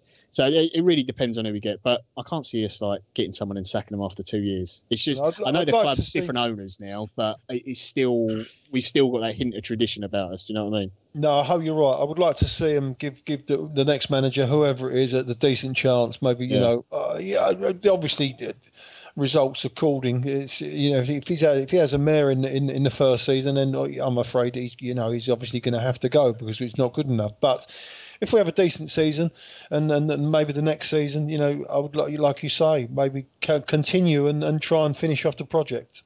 Yeah, I think it'll be like whoever we get, if we're in the Champions League, back in the Champions League at the time they come in, I think it will just be, if you keep us in the Champions League year to year, we'll just keep going and see how it goes kind of thing. Yeah. If you start to drop out of it, then that's when you get that, okay, maybe we need to look at someone else. This next question will be for Kris and John to discuss. You've got 2 minutes to get it done. From Andrew Arsenal.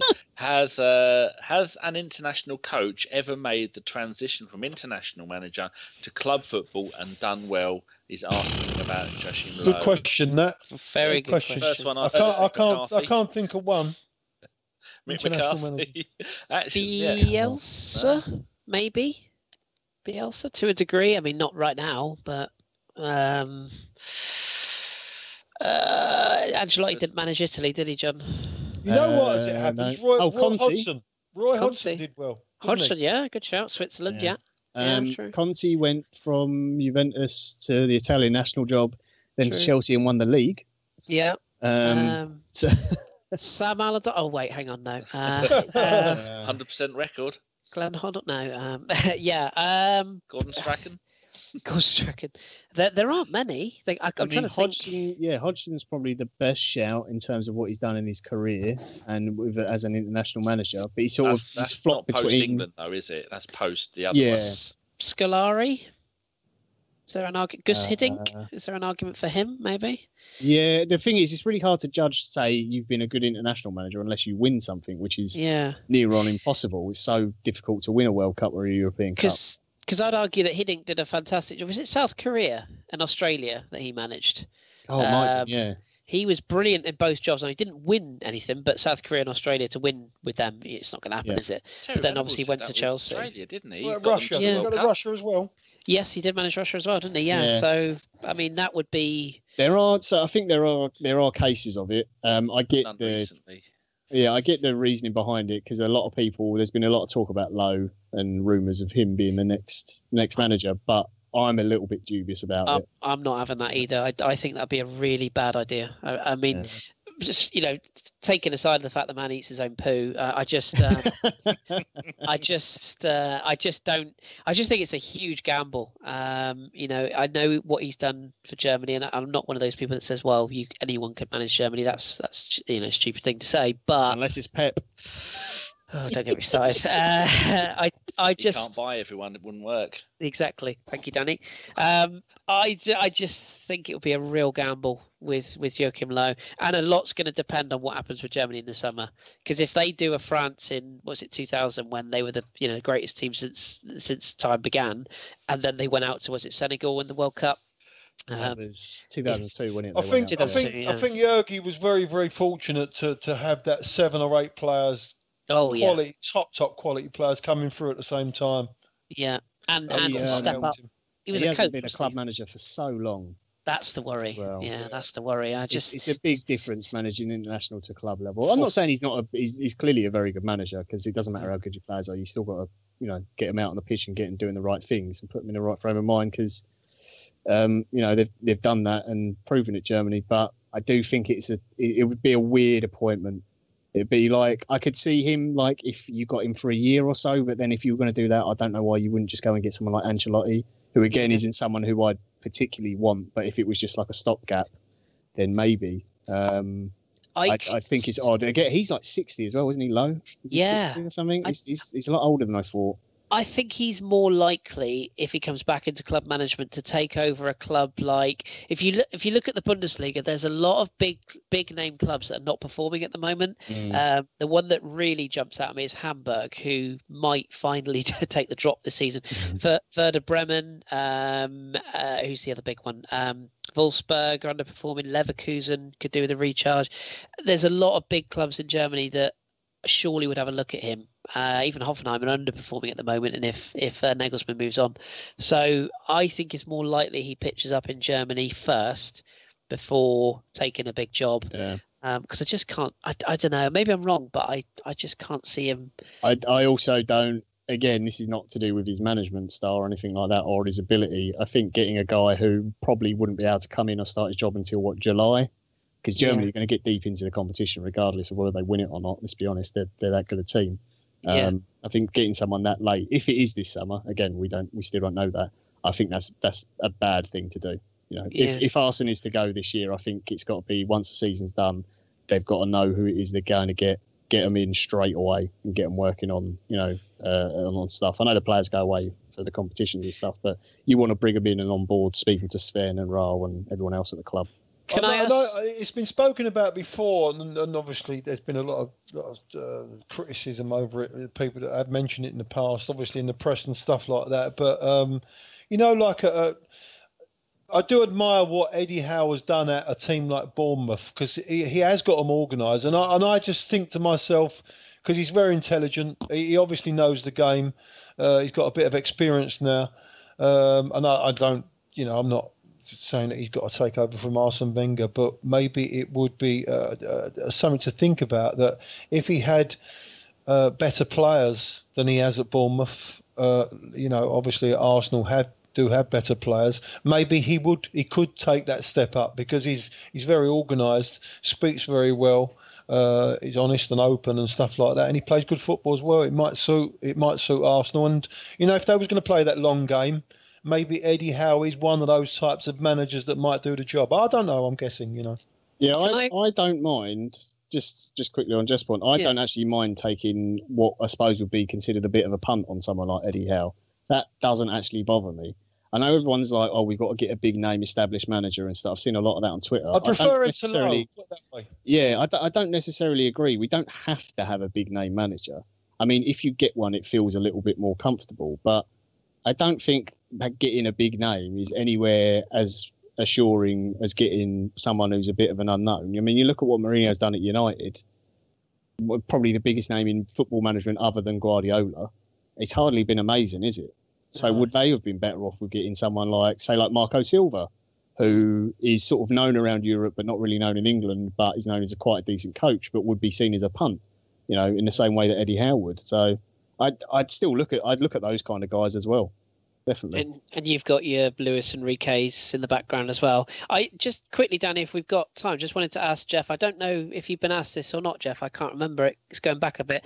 Do you think there's anything based upon what you've heard or know in this rumour that Arsene's new quote unquote 2-year contract was more of a 1+1? We'll talk about it in the summer contract. Do you think there's any way that Arsene might know that somebody is going to come in? You don't think so? No, I don't. I honestly do still think that he'll see out the 2-year contract. I really do. Unless we just completely capitulate worse than what we've done over the last 10 games.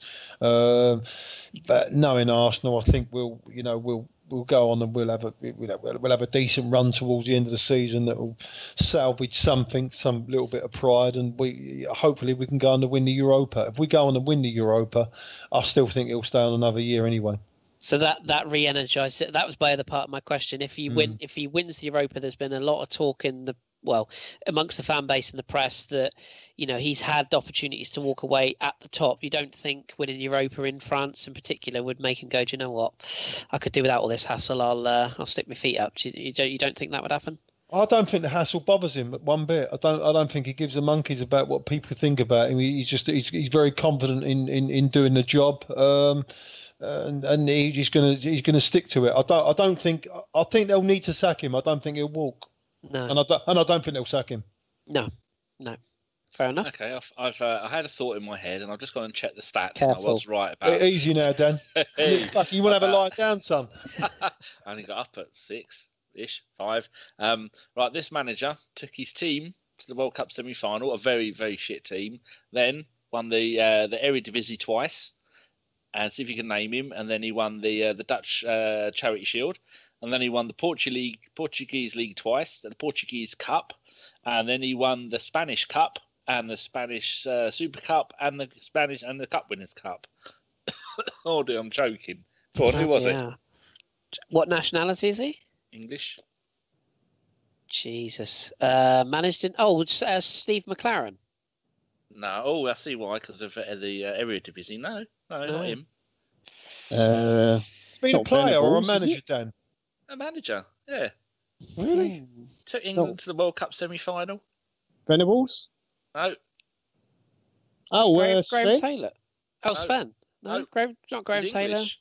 No, he's English. What's out of our misery, Dan, please? Made Gaza cry. Glenn Hoddle? No. Ooh. Sir Bobby Robson. Oh, of course. Oh, Barcelona and Sporting. Of course, yeah. Obviously. God rest his soul. Oh, what a lovely, lovely man he was. And, different era. Yeah. Certainly was. And I don't think it'll happen again. Different an England gravy manager going abroad and doing well. No. There are a surprising number of English managers playing abroad. There was one at Osterson's. Right, we've been going for 1 hour and 38 minutes. We Right, there's a quick few questions. This one will go to you, John, from UMBC graduate. I submit this question: Oblak or nah? Oblak or what? Nah, as in don't bother. Oh right, yeah, Oblak, yeah. But I'd have Alisson from Roma first. Oh, but he's going to Liverpool, isn't he? Well, I hope not. yeah. Right, one for you, Kris, from Schwinn. How aggressively shall we pursue Toby Alderweireld? Chances of pulling it off. Also, any predictions on winners, underperformers in the World Cup? Well, we will be doing some World Cup pods apparently in the summer to keep you lot up to date with what's going on. So, what do you reckon? Very briefly, because I could go on forever on this one. I'm not as convinced as a lot of people are. I know the Sol Campbell, let's get one off of them thing. I'm not convinced that he would suit us, to be honest. And surely we couldn't do it again. No, I'm not. I'm just not. No, I'm not sure. I would rather that we go elsewhere myself. I know that's an unpopular view, and I really can't see it happening. What's his buyout clause? Is it 12, 13 million? It's really low, isn't it? Or is it 20? I don't know. I did hear that it was quite low, yeah. I'm just thinking 30. It may be 30. Euros. Yeah, I could be way out. He's got Man United written all over him for me. I just think another player that won't fit in? Excellent. Well, it's a classic Mourinho. Get a rival player off. I don't know. One thing's for sure, Pochettino clearly has fallen out with him. That much is pretty obvious to me. I don't think it's anything to do with this injury. He clearly doesn't fancy him anymore. So I think he will go. Also, I think there'll be a lot of clubs in Italy that will sniff around him. So, yeah, not for me, but I can see the appeal. Just asked Jeeves, and Jeeves says that it was 25 million, but it looks like he's going to go for 50. That makes no sense. And by the way, there's no way in hell that Daniel Levy is going to not make our life a living hell, even if we meet the buyout clause. 25 million and a pound. He's more likely to sell to somebody for less than the buyout clause and let him go to Arsenal, isn't he? Let's be honest. Very true. Yeah, I can't see it. They got to pay for the cheese room, though, haven't they? Oh God, the cheese room. Yeah. God bless the cheese room. What a bunch of bellends. Carry on, Danny. Right, one for you, Geoff, from Noir Confidential. Every time El Neni gets a chance to play, he does really well, which I agree with. Yeah. Do you think he can be an important member of the team? For example, if Wilshere leaves, would you trust him enough, or would you prefer to buy someone in the summer, better in the summer? I think he's underrated. I think he's underrated. He does the simple things very well.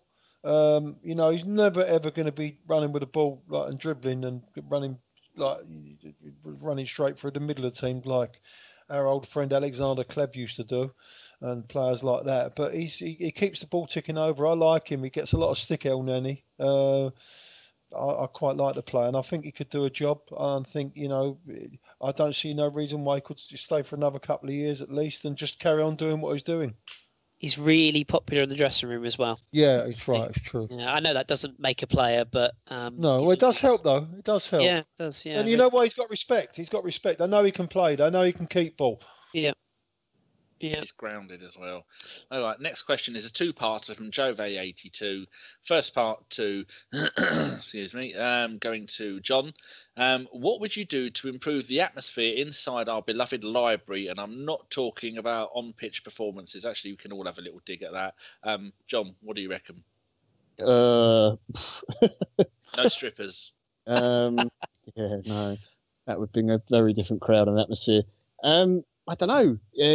It's try and get a younger crowd in, I guess.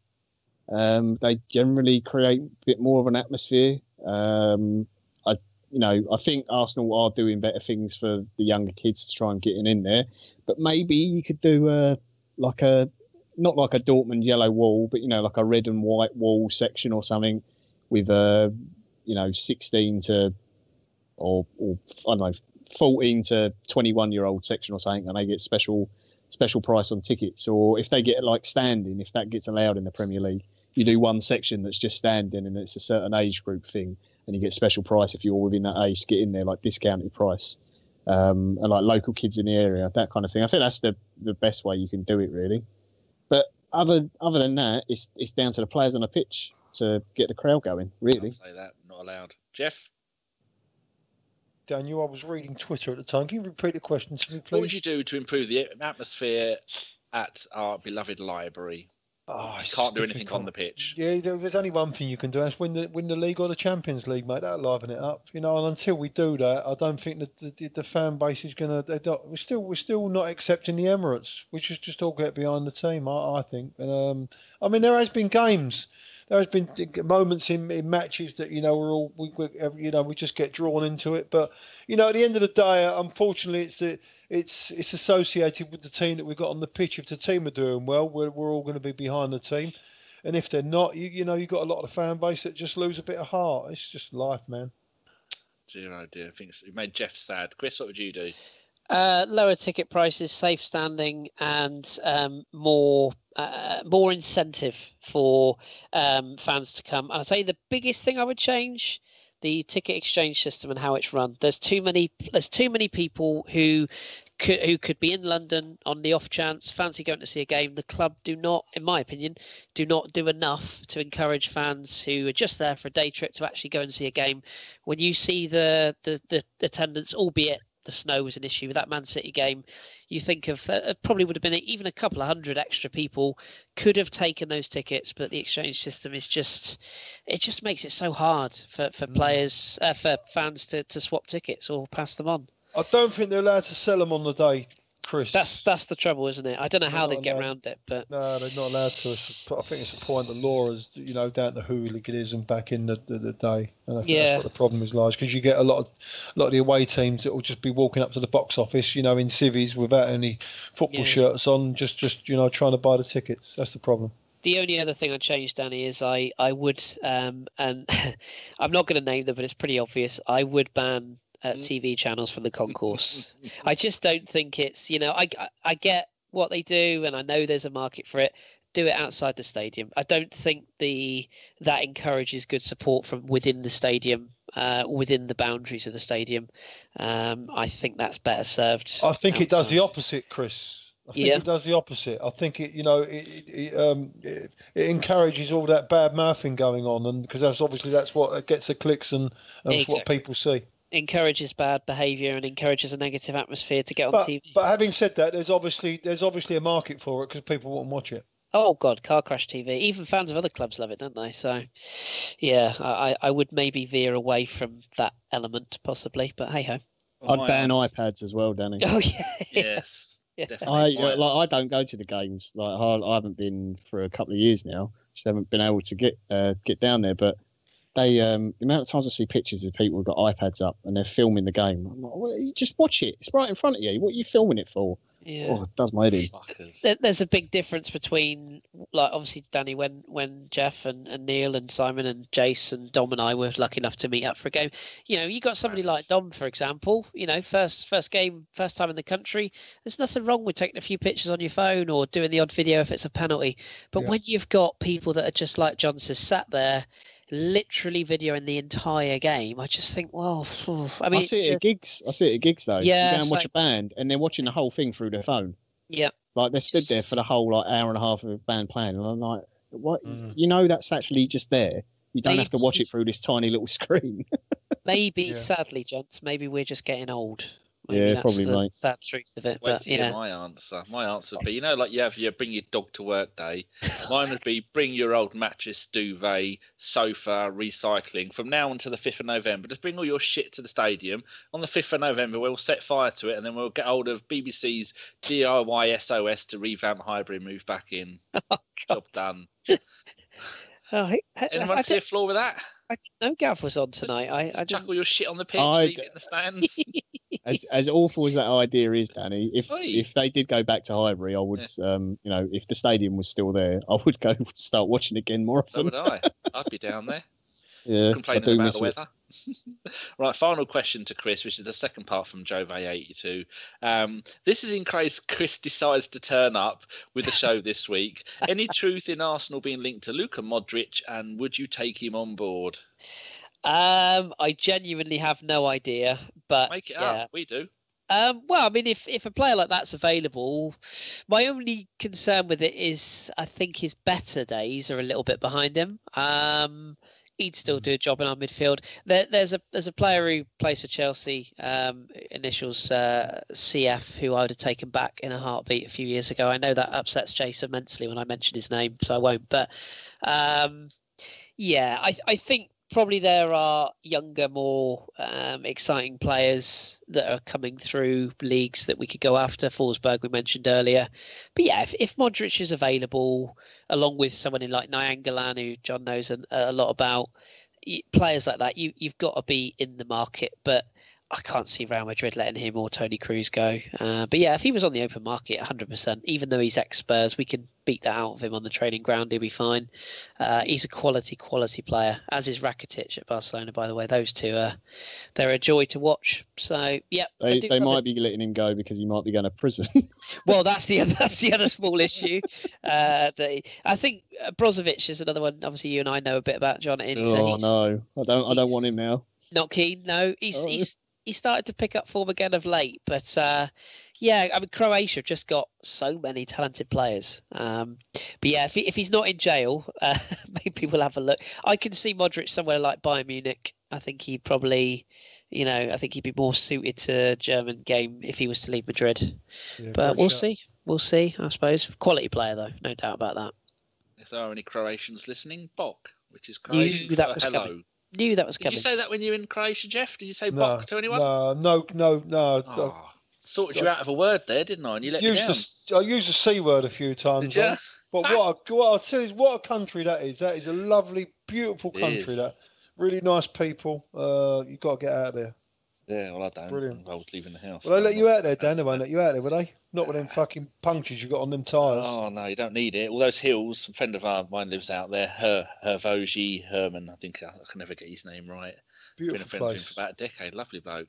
Right, so what do we need to do now? No predictions to do, which is good. Yeah, and when I swapped phones, I lost lots of your predictions. That's not good, is it? I've got all the ones from the shows I've got written down, but other than that, I haven't. First of all, going to go to gentlemen's nods, but Jason has asked me to mention David Marr, who is at DAVIDMARR74. He recently bought some tickets off of a scumbag called Jay Thompson, who had an account for the username Jay Thompson, and he bought tickets off of him, and then the bloke, and it was meant to be for his son's birthday, and then the bloke blocked him, kept his money, and now he can't get hold of him. So yeah, go and have a look at David's tweet. Make sure you don't do any interactions with this Jay Thompson bloke, and be careful when you buy tickets, people, because there's so many charlatans out there. Well, it's no disrespect to David, but how the fuck would you send someone some money you just met on the internet? He's not the only one. There was another one who said he backs him the entire money. Hundreds of them. Yeah. There's so many people that want to go out there and get tickets for the first time. They're maybe not sure because, like Kris was saying, the club are so fucking useless at helping people who just want to go once. Well, you've been living in a cave. It's just everyone's at the, it's just I just don't understand it, mate. It's mental. If you want to know, basically, if you want to know reputable sellers, maybe get in touch with. I know most of them. Yeah, speak to people who are. You only have to go on Twitter and have a look at people's followers' accounts to trust people. Exactly. Ask people who know people who are reputable rather than taking a chance. Occasionally, Fife or FK or some of those lot will have their tickets. Like a Colic had one recently. So if we ever retweet it, then it's always somebody we know and someone you can trust. Mr. Marr, if you do listen, give me a tinkle or give me a message and I'll try and sort you a couple of tickets out. We'll work it out somehow. Good old Geoff. Anyone you'd like to say hello to, Geoff, for your gentleman's nod?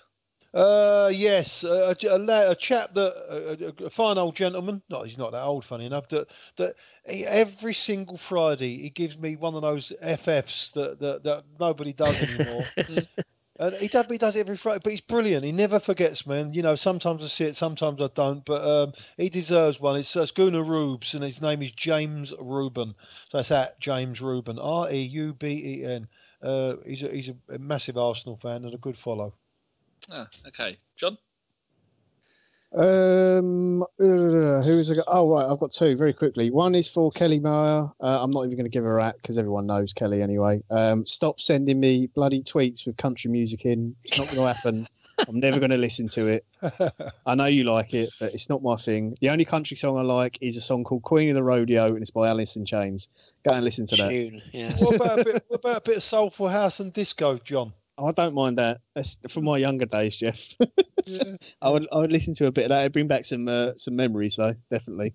But my gentleman's nod is to @editsgk. That's EDITSGK. He's also got another account. That's Kev Davis. That's @KevDavis736. Just great pictures that he does. All different players. He also does a bit of F1 as well. But I retweeted one a while ago. It was Kolasinac and his reflection was the Incredible Hulk. Yeah, it's just really, really good images that he does. But yeah, he retweets them all from his personal account. But yeah, if you want something for your phone, Arsenal related or whatever, he's got tons on there. And he does the ladies as well. Does ladies football as well. So you get both sides of it. Yeah, so go give him a follow. Kris, finally. Well, penultimately, yeah. Really, 3 just quick mentions to people. I always forget people, so apologies. Corey _Austin. Corey knows why. I love that man. Korosh. You all right? He's doing good. Yeah, he's got a new job. I spoke to him the other night, actually. He's got a new job, and he's a busy bee. So hello to Corey, and he knows why I've said hello to him as well. Friend of the pod. He is also Gav at She-War. Again, Gav knows why. I won't go into details, but Gav's helping me out with something at the moment. You buying all your shirts off, yeah? Not quite, but he's... Gav is going to be sponsoring the podcast for the next few shows. If I can get hold of him on Skype, and we're going to do a little intro, be an official sponsorship, and we're getting nothing out of it apart from the listeners might get a shirt.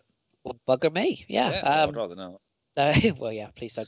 No, Gav's helped me out, so thank you. And also Korosh, who's at Dorf _Guna. He's gunning from Germany. Do love Korosh. And the last one, just a quickie. You guys all know him. One of the brothers, Hardwick, at Highbury 27.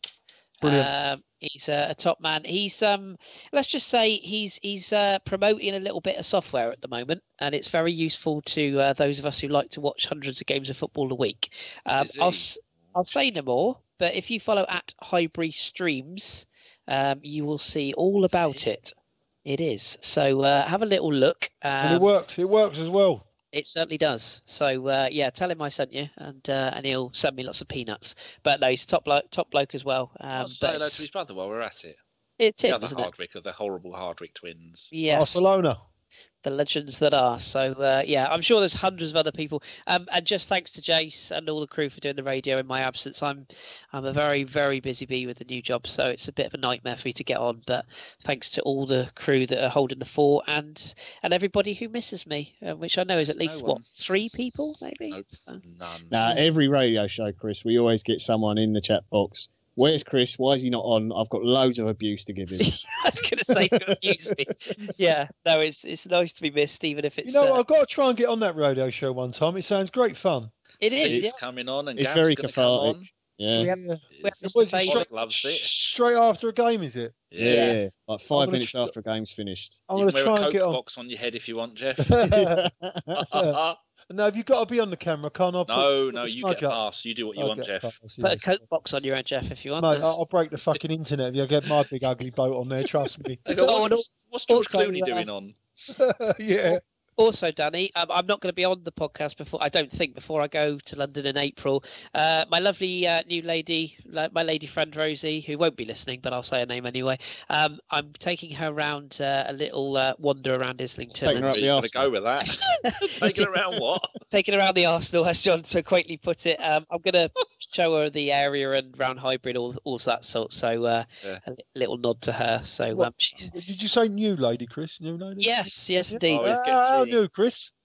6 weeks What, now. She's a new lady? Or hang on a minute. No, That's conversion. He hasn't had the operation. Getting on. What do you think? Yeah. All the ladies out there are crying now that Kris has spoken for. Sorry, ladies. It's all this running. He's got slim now, and they're all chasing after him now. Kris, no chance. You're getting married to Tarmac, Kris, the way you're carrying on, mate. Actually, the poor cow started working, and within 3 days, we were kind of chatting and getting on with each other. So she only come into my my workplace. Tinder? And was it Tinder or something, or what? No, she worked with me, and all is good. So no, she's a lovely lady, and she puts up with me. So Christ, she deserves a medal. But she will be experiencing the wonders of London town at the end of April. So if you see her, say hello. If you don't, then don't. We will do an autograph and a photo if you want. Oh, I don't know about that. Well, we've got 2 minutes to go, and it'll be 2 hours. My shout out is my gentleman's nod, rather, is going to go to Matthew De Boichi. He went to. This is what I wrote 2 weeks ago. 4 games for Saint Etienne in Ligue 1, all at right back. Scored 2 goals. Played full 90 minutes in every single game. They haven't lost a game, and he was nominated for the French's Top Flight February Player of the Month award alongside Neymar. Now, Chris, I asked you before the pod what happened. Tell people what happened. He won it, didn't he, Danny? He bloody went and won it. And he's got a lovely beard. So what more could you ask for? So we were right all along that we shouldn't have let him go, and he was a really good player. I know it's a feeder league and all that, but still good. He's having a lovely time, and God bless him playing football and enjoying himself. So, yeah, good luck to him. Will he be back in the French squad for the World Cup? There's every chance at the moment. There aren't many playing better than him, but it is Deschamps, so, yeah. No idea. Right then, Geoff, do you want to close the show as you opened it? Yeah, why not? I mean, I think we've done all right tonight. I've totally enjoyed the show. So, this is a good night from a Bergkamp Wonderland. God bless you all. And here's some more shenanigans after the podcast ended. This is a good night from a Bergkamp Wonderland. God bless you all. Get down, Geoff. Down, dog. Get down, dog. Right? Look at that. Bang on 2 hours. Excellent. That's it. You know what? That was fantastic. I really enjoyed that tonight, boys. Well done. It's nice and relaxed. Good chat. Yeah, it's brilliant, mate. Good to brilliant hear you chat. guiding things, Geoff. You'll have your own show before long. No, I don't think so, mate. I'm terrible. I've got the old with Tourette's comes into play, mate. After a little while. Back off. Oh, all right. Listen. Yeah. So that's it. Yeah. We'll have. That's it. We're all done. Yeah. It'll be up. There's no editing as usual because you lot are pros. And it should be up in about an hour or less, depending on how quickly it wants. It's not my editing; it's the uploading to YouTube and SoundCloud. Sometimes. Yeah, what's this new thing you were talking about, Dan? Brief me on it so I know what you're talking about. John, you tell him, John. I can't remember. John. Discord. So it's just another program. You can use it through your web browser, but it's better to just download the program. All it is, it will ask you to sign up. So you just whack in, email account or whatever. It'll give you a little username, and all it is, it's like Skype. But basically, you'll get added to a server, and it will be the Bergkamp Wonderland server, and there'll be like a chat box like we've got here in Skype. So you can type in it. Everyone who's on Bergkamp Wonderland will be in there, so you can have a chat whenever. So it'll be like another WhatsApp group, but just on your computer. But the convenience is that you don't have to dial anyone. You don't have to ring anyone in. So when you turn it on, when you open the app, there's like a little microphone. You just click that, and you're in the call. That's it. Oh, superb. Yeah, so and it's constantly there. Like I use it for chatting to my mates. I use it for gaming, all that kind of stuff. And I've just got tons of different servers because you can just make as many as you want. You can run them all yourself. You can have little bot programs in there that do stuff for you, and all sorts of things. Really, really easy. We're going to pilot that one time or something, or what? What's going to happen? Yeah, we're going to give it a go. I've got mine, and I've got the podcast one, and Holick has set his up. John's got his. Chris will have no chance because it's technology. Yeah, true. Can I do it on a microwave? Hey, one day we'll buy it. Yeah, we'll have to do like a test record on it, Danny, or something. Yes, I was just Discord, Yeah, Discord. And I can download it to my Mac. Yeah. Okay. From the apps, yeah. Yeah. Yes, then your thing will be, it will be your username. Then it will have a hashtag, and then usually 4 digits, and that's your username forever. And so you're always in it. So if we set up an ABW group, then everybody's in it, and whoever just is online at the time, they're the ones that are chatting. Yeah, and you can have it on your mobile as well, no doubt. Yeah. Yeah, you can have it on your phone as well, so you can do that. So you can jump. Like I watch a couple of streamers, and they have like rotating guests on.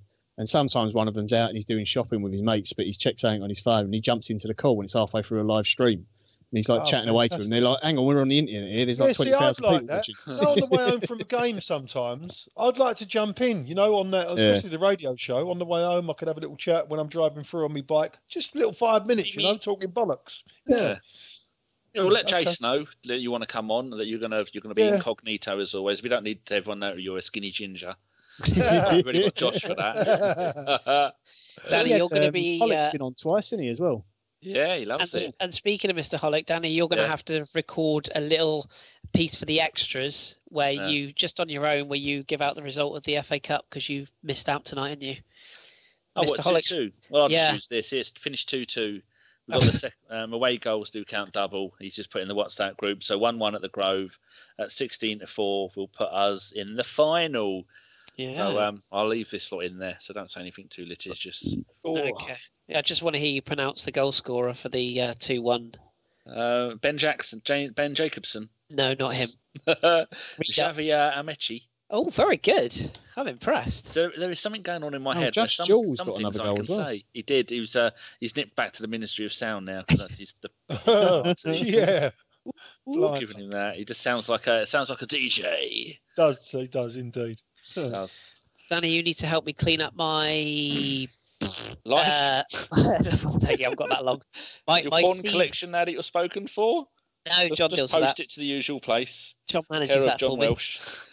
My C drive and my D drive. At some point, I need to. You showed me this. I know couldn't believe the picture. You've got a hard drive that is about 30 gig. Yeah. How the fuck is that even possible? I don't know. I reckon it's partitioned it.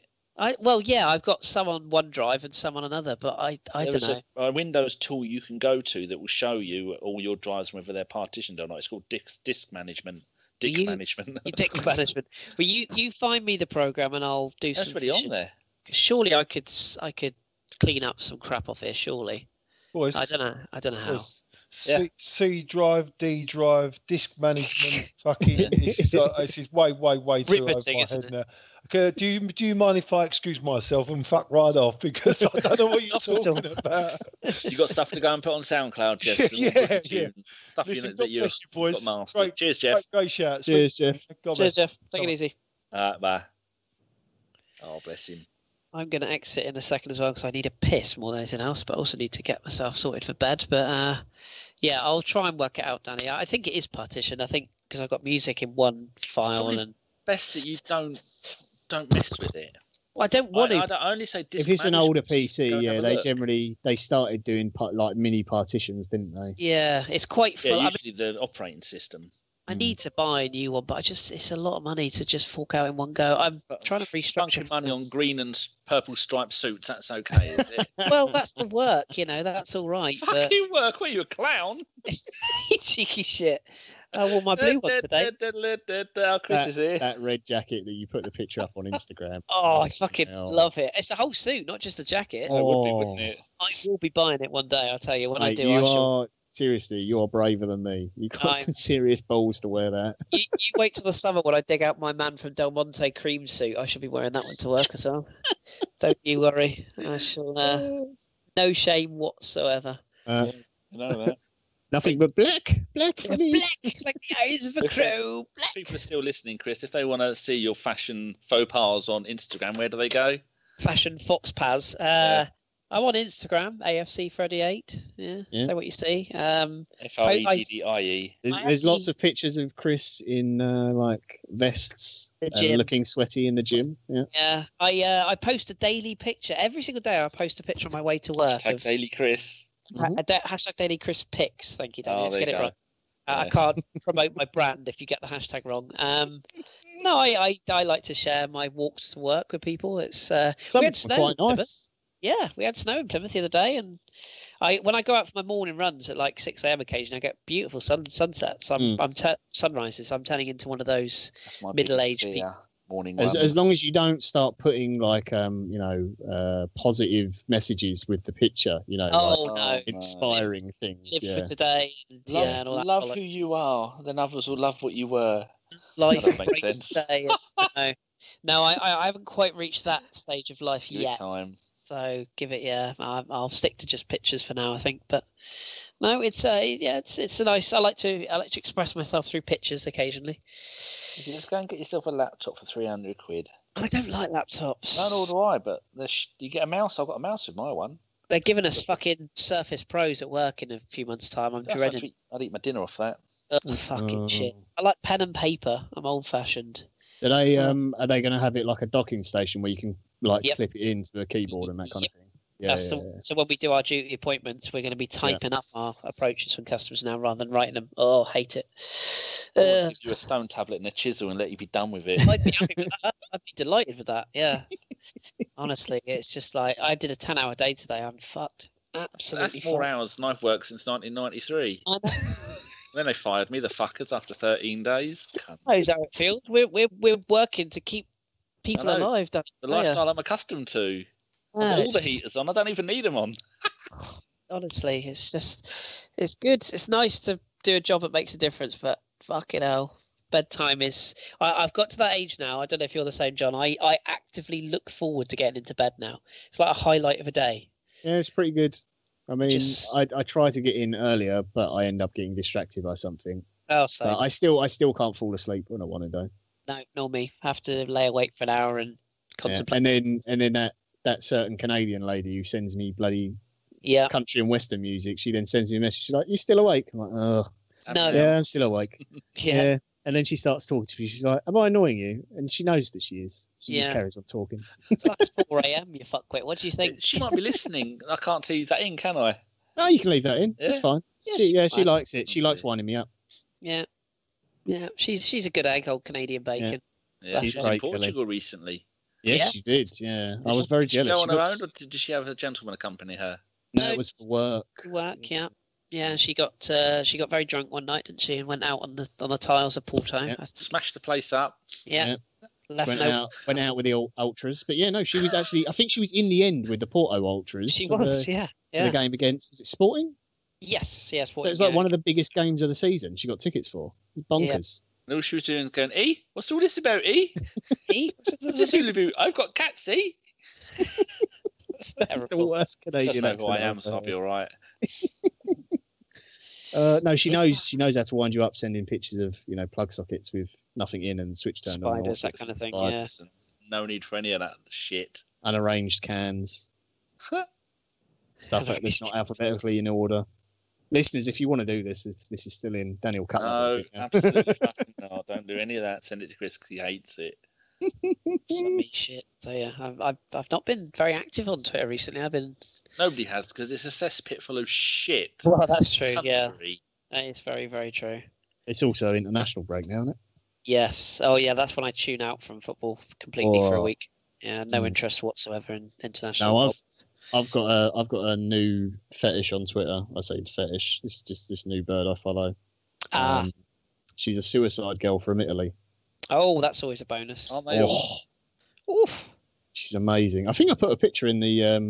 That one. Yes. Yeah, the one with all the tattoos. Yeah. Oh yes, yeah. I looked her up. Yeah, there's one I follow who's just a girl I used to know who you might quite like, John. I'll have to send you a little picture later on. Oh. Yeah, she's great. If this is still in the extras, go and follow at Riot Official. That's RIAE_official. She's an Italian suicide girl model. She's amazing, and she's got that weird thing where she's got her tongue split, so like a lizard. Oh, like the strain that I'm currently watching on.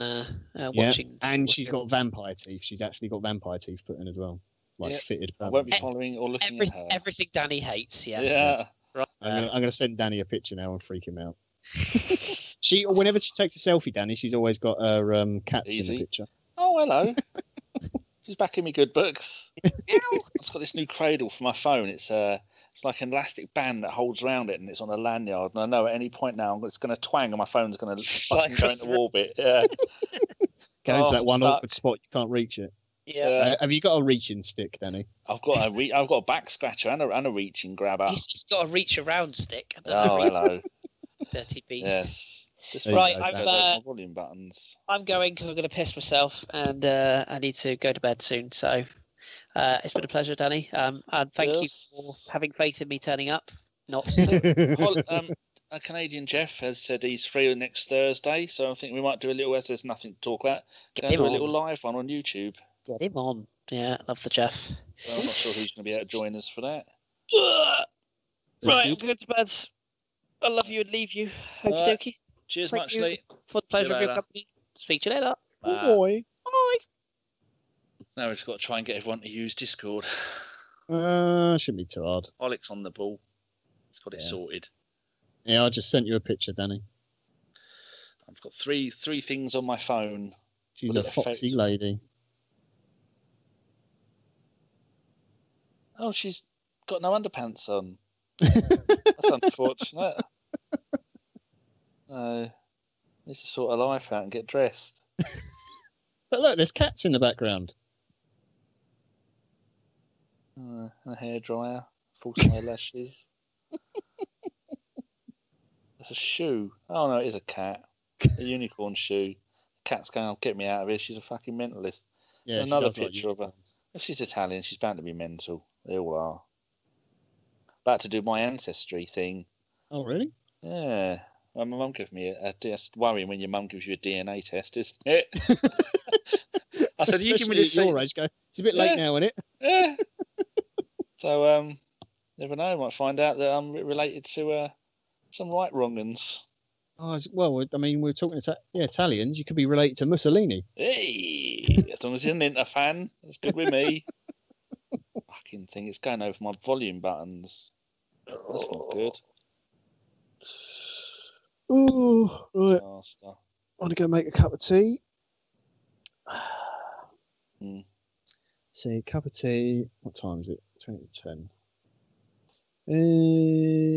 Watch an episode of that and then go to bed, I think. Oh, I've got to send that stupid country and western song to Kelly, actually. Wind her up. This thing doesn't fucking work. It's covering up my bloody buttons. They said S6 Edge, for fuck's sake. I paid 50 quid for this phone. Did you the price of the fucking... Oh, maybe if I move it up a bit. Fucking Chinese. I never bother with covers on mine. No, I just like to have mine on a thing, a lanyard around my neck, so if in case I end up being attacked by bears, it might save me. Yeah. Oh, there you go. That's not too bad. Right, how do I...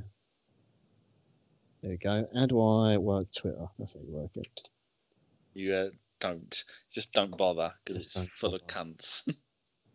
It's been all right, though. I mean, I don't tweet anymore, like, anywhere. Nobody does. Much as I used to.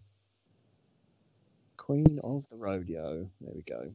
It's a great song. Sean's mum had a thing of country and western music. It's all, "Oh, my cat died and my dog got fleas." That's all it is for an hour. "I wish I was dead and my dog got more fleas and then it died. Oh." And then the same guitar thing, meow, meow, meow, meow, meow, meow, just that. And you think, what the No wonder you lot are so fucking depressed and shooting each other. I would fucking be if you made me listen to that shit. Sort your fucking lives out. Well, I think this is more of a joke one that Alice in Chains did when they were playing in Dallas, I think. Yeah. It's not politically correct. No. Every country and western song I've ever heard is always talking about trucks and stuff. That's what they do. I like trucks. Yeah, big trucks. F-150, that's all they want. Full of dead animals in the back of it. Yeah. I don't understand, though, because Kelly's in Canada, so I don't get I thought country and western was a Southern American thing. I don't know. She is. Maybe she's lying. Maybe she's just really a bloke from Georgia called Wayne. It's probably a Shredder, actually. He's probably hoaxing you. Shredder hoaxing me this whole time. It's a very impressive hoax because he's gone all the way to Portugal and sent pictures. Portugal and sent pictures. Yeah. He's nothing if not determined, as he showed with his running. Oh yeah, he did. Was it half marathon? Yeah. I was expecting a report from the coroner saying he hadn't made it. Jesus. I don't know where people are getting their fitness from. Like, I'm 33 now. Like, why not? And I'm like a similar age as them. Like, why on earth would you want to go start doing all this exercise and stuff? Oh, crisis. Fuck that. Oh, Shredder's ginger, so he's on a loss anyway. Kris is going bald, and can't tell. Obviously colourblind as well. So, I mean, that sums them two up. When Davis starts to do it, then we know we're all fucking in trouble. We know something's going down. When I'm going to have this fitness thing. I am. That just means he's going to get up and change the channel rather than using a remote. That's as far as he'll go. Oh dear. I think he has a good workout when he just shouts at the at people in the everything chat box on the radio. Yes. Well, I better get going and get this shit uploaded. Yeah. All right. Cheers, Danny. Yeah, thank you very much for joining us. Let me know about the live thing or whatever. But yeah, if you can get OG on, that'd be great. Like OG and Dom and that. Just have a chit chat. That's the hope. Like that. Talk about the season so far. Yeah. Get Geoff to give us some beard care advice for us. Yep. His beard was all looking great. Some hot tub info. Might even do it from the hot tub. Oh, live from the hot tub. That'd be pretty cool. Get Dom and Geoff live from the hot tub. Oh, what a show that'd be. Oh, that's one for the eyes and for the listeners. One for the ladies. Right. Cheers. See you later, mate. Bye.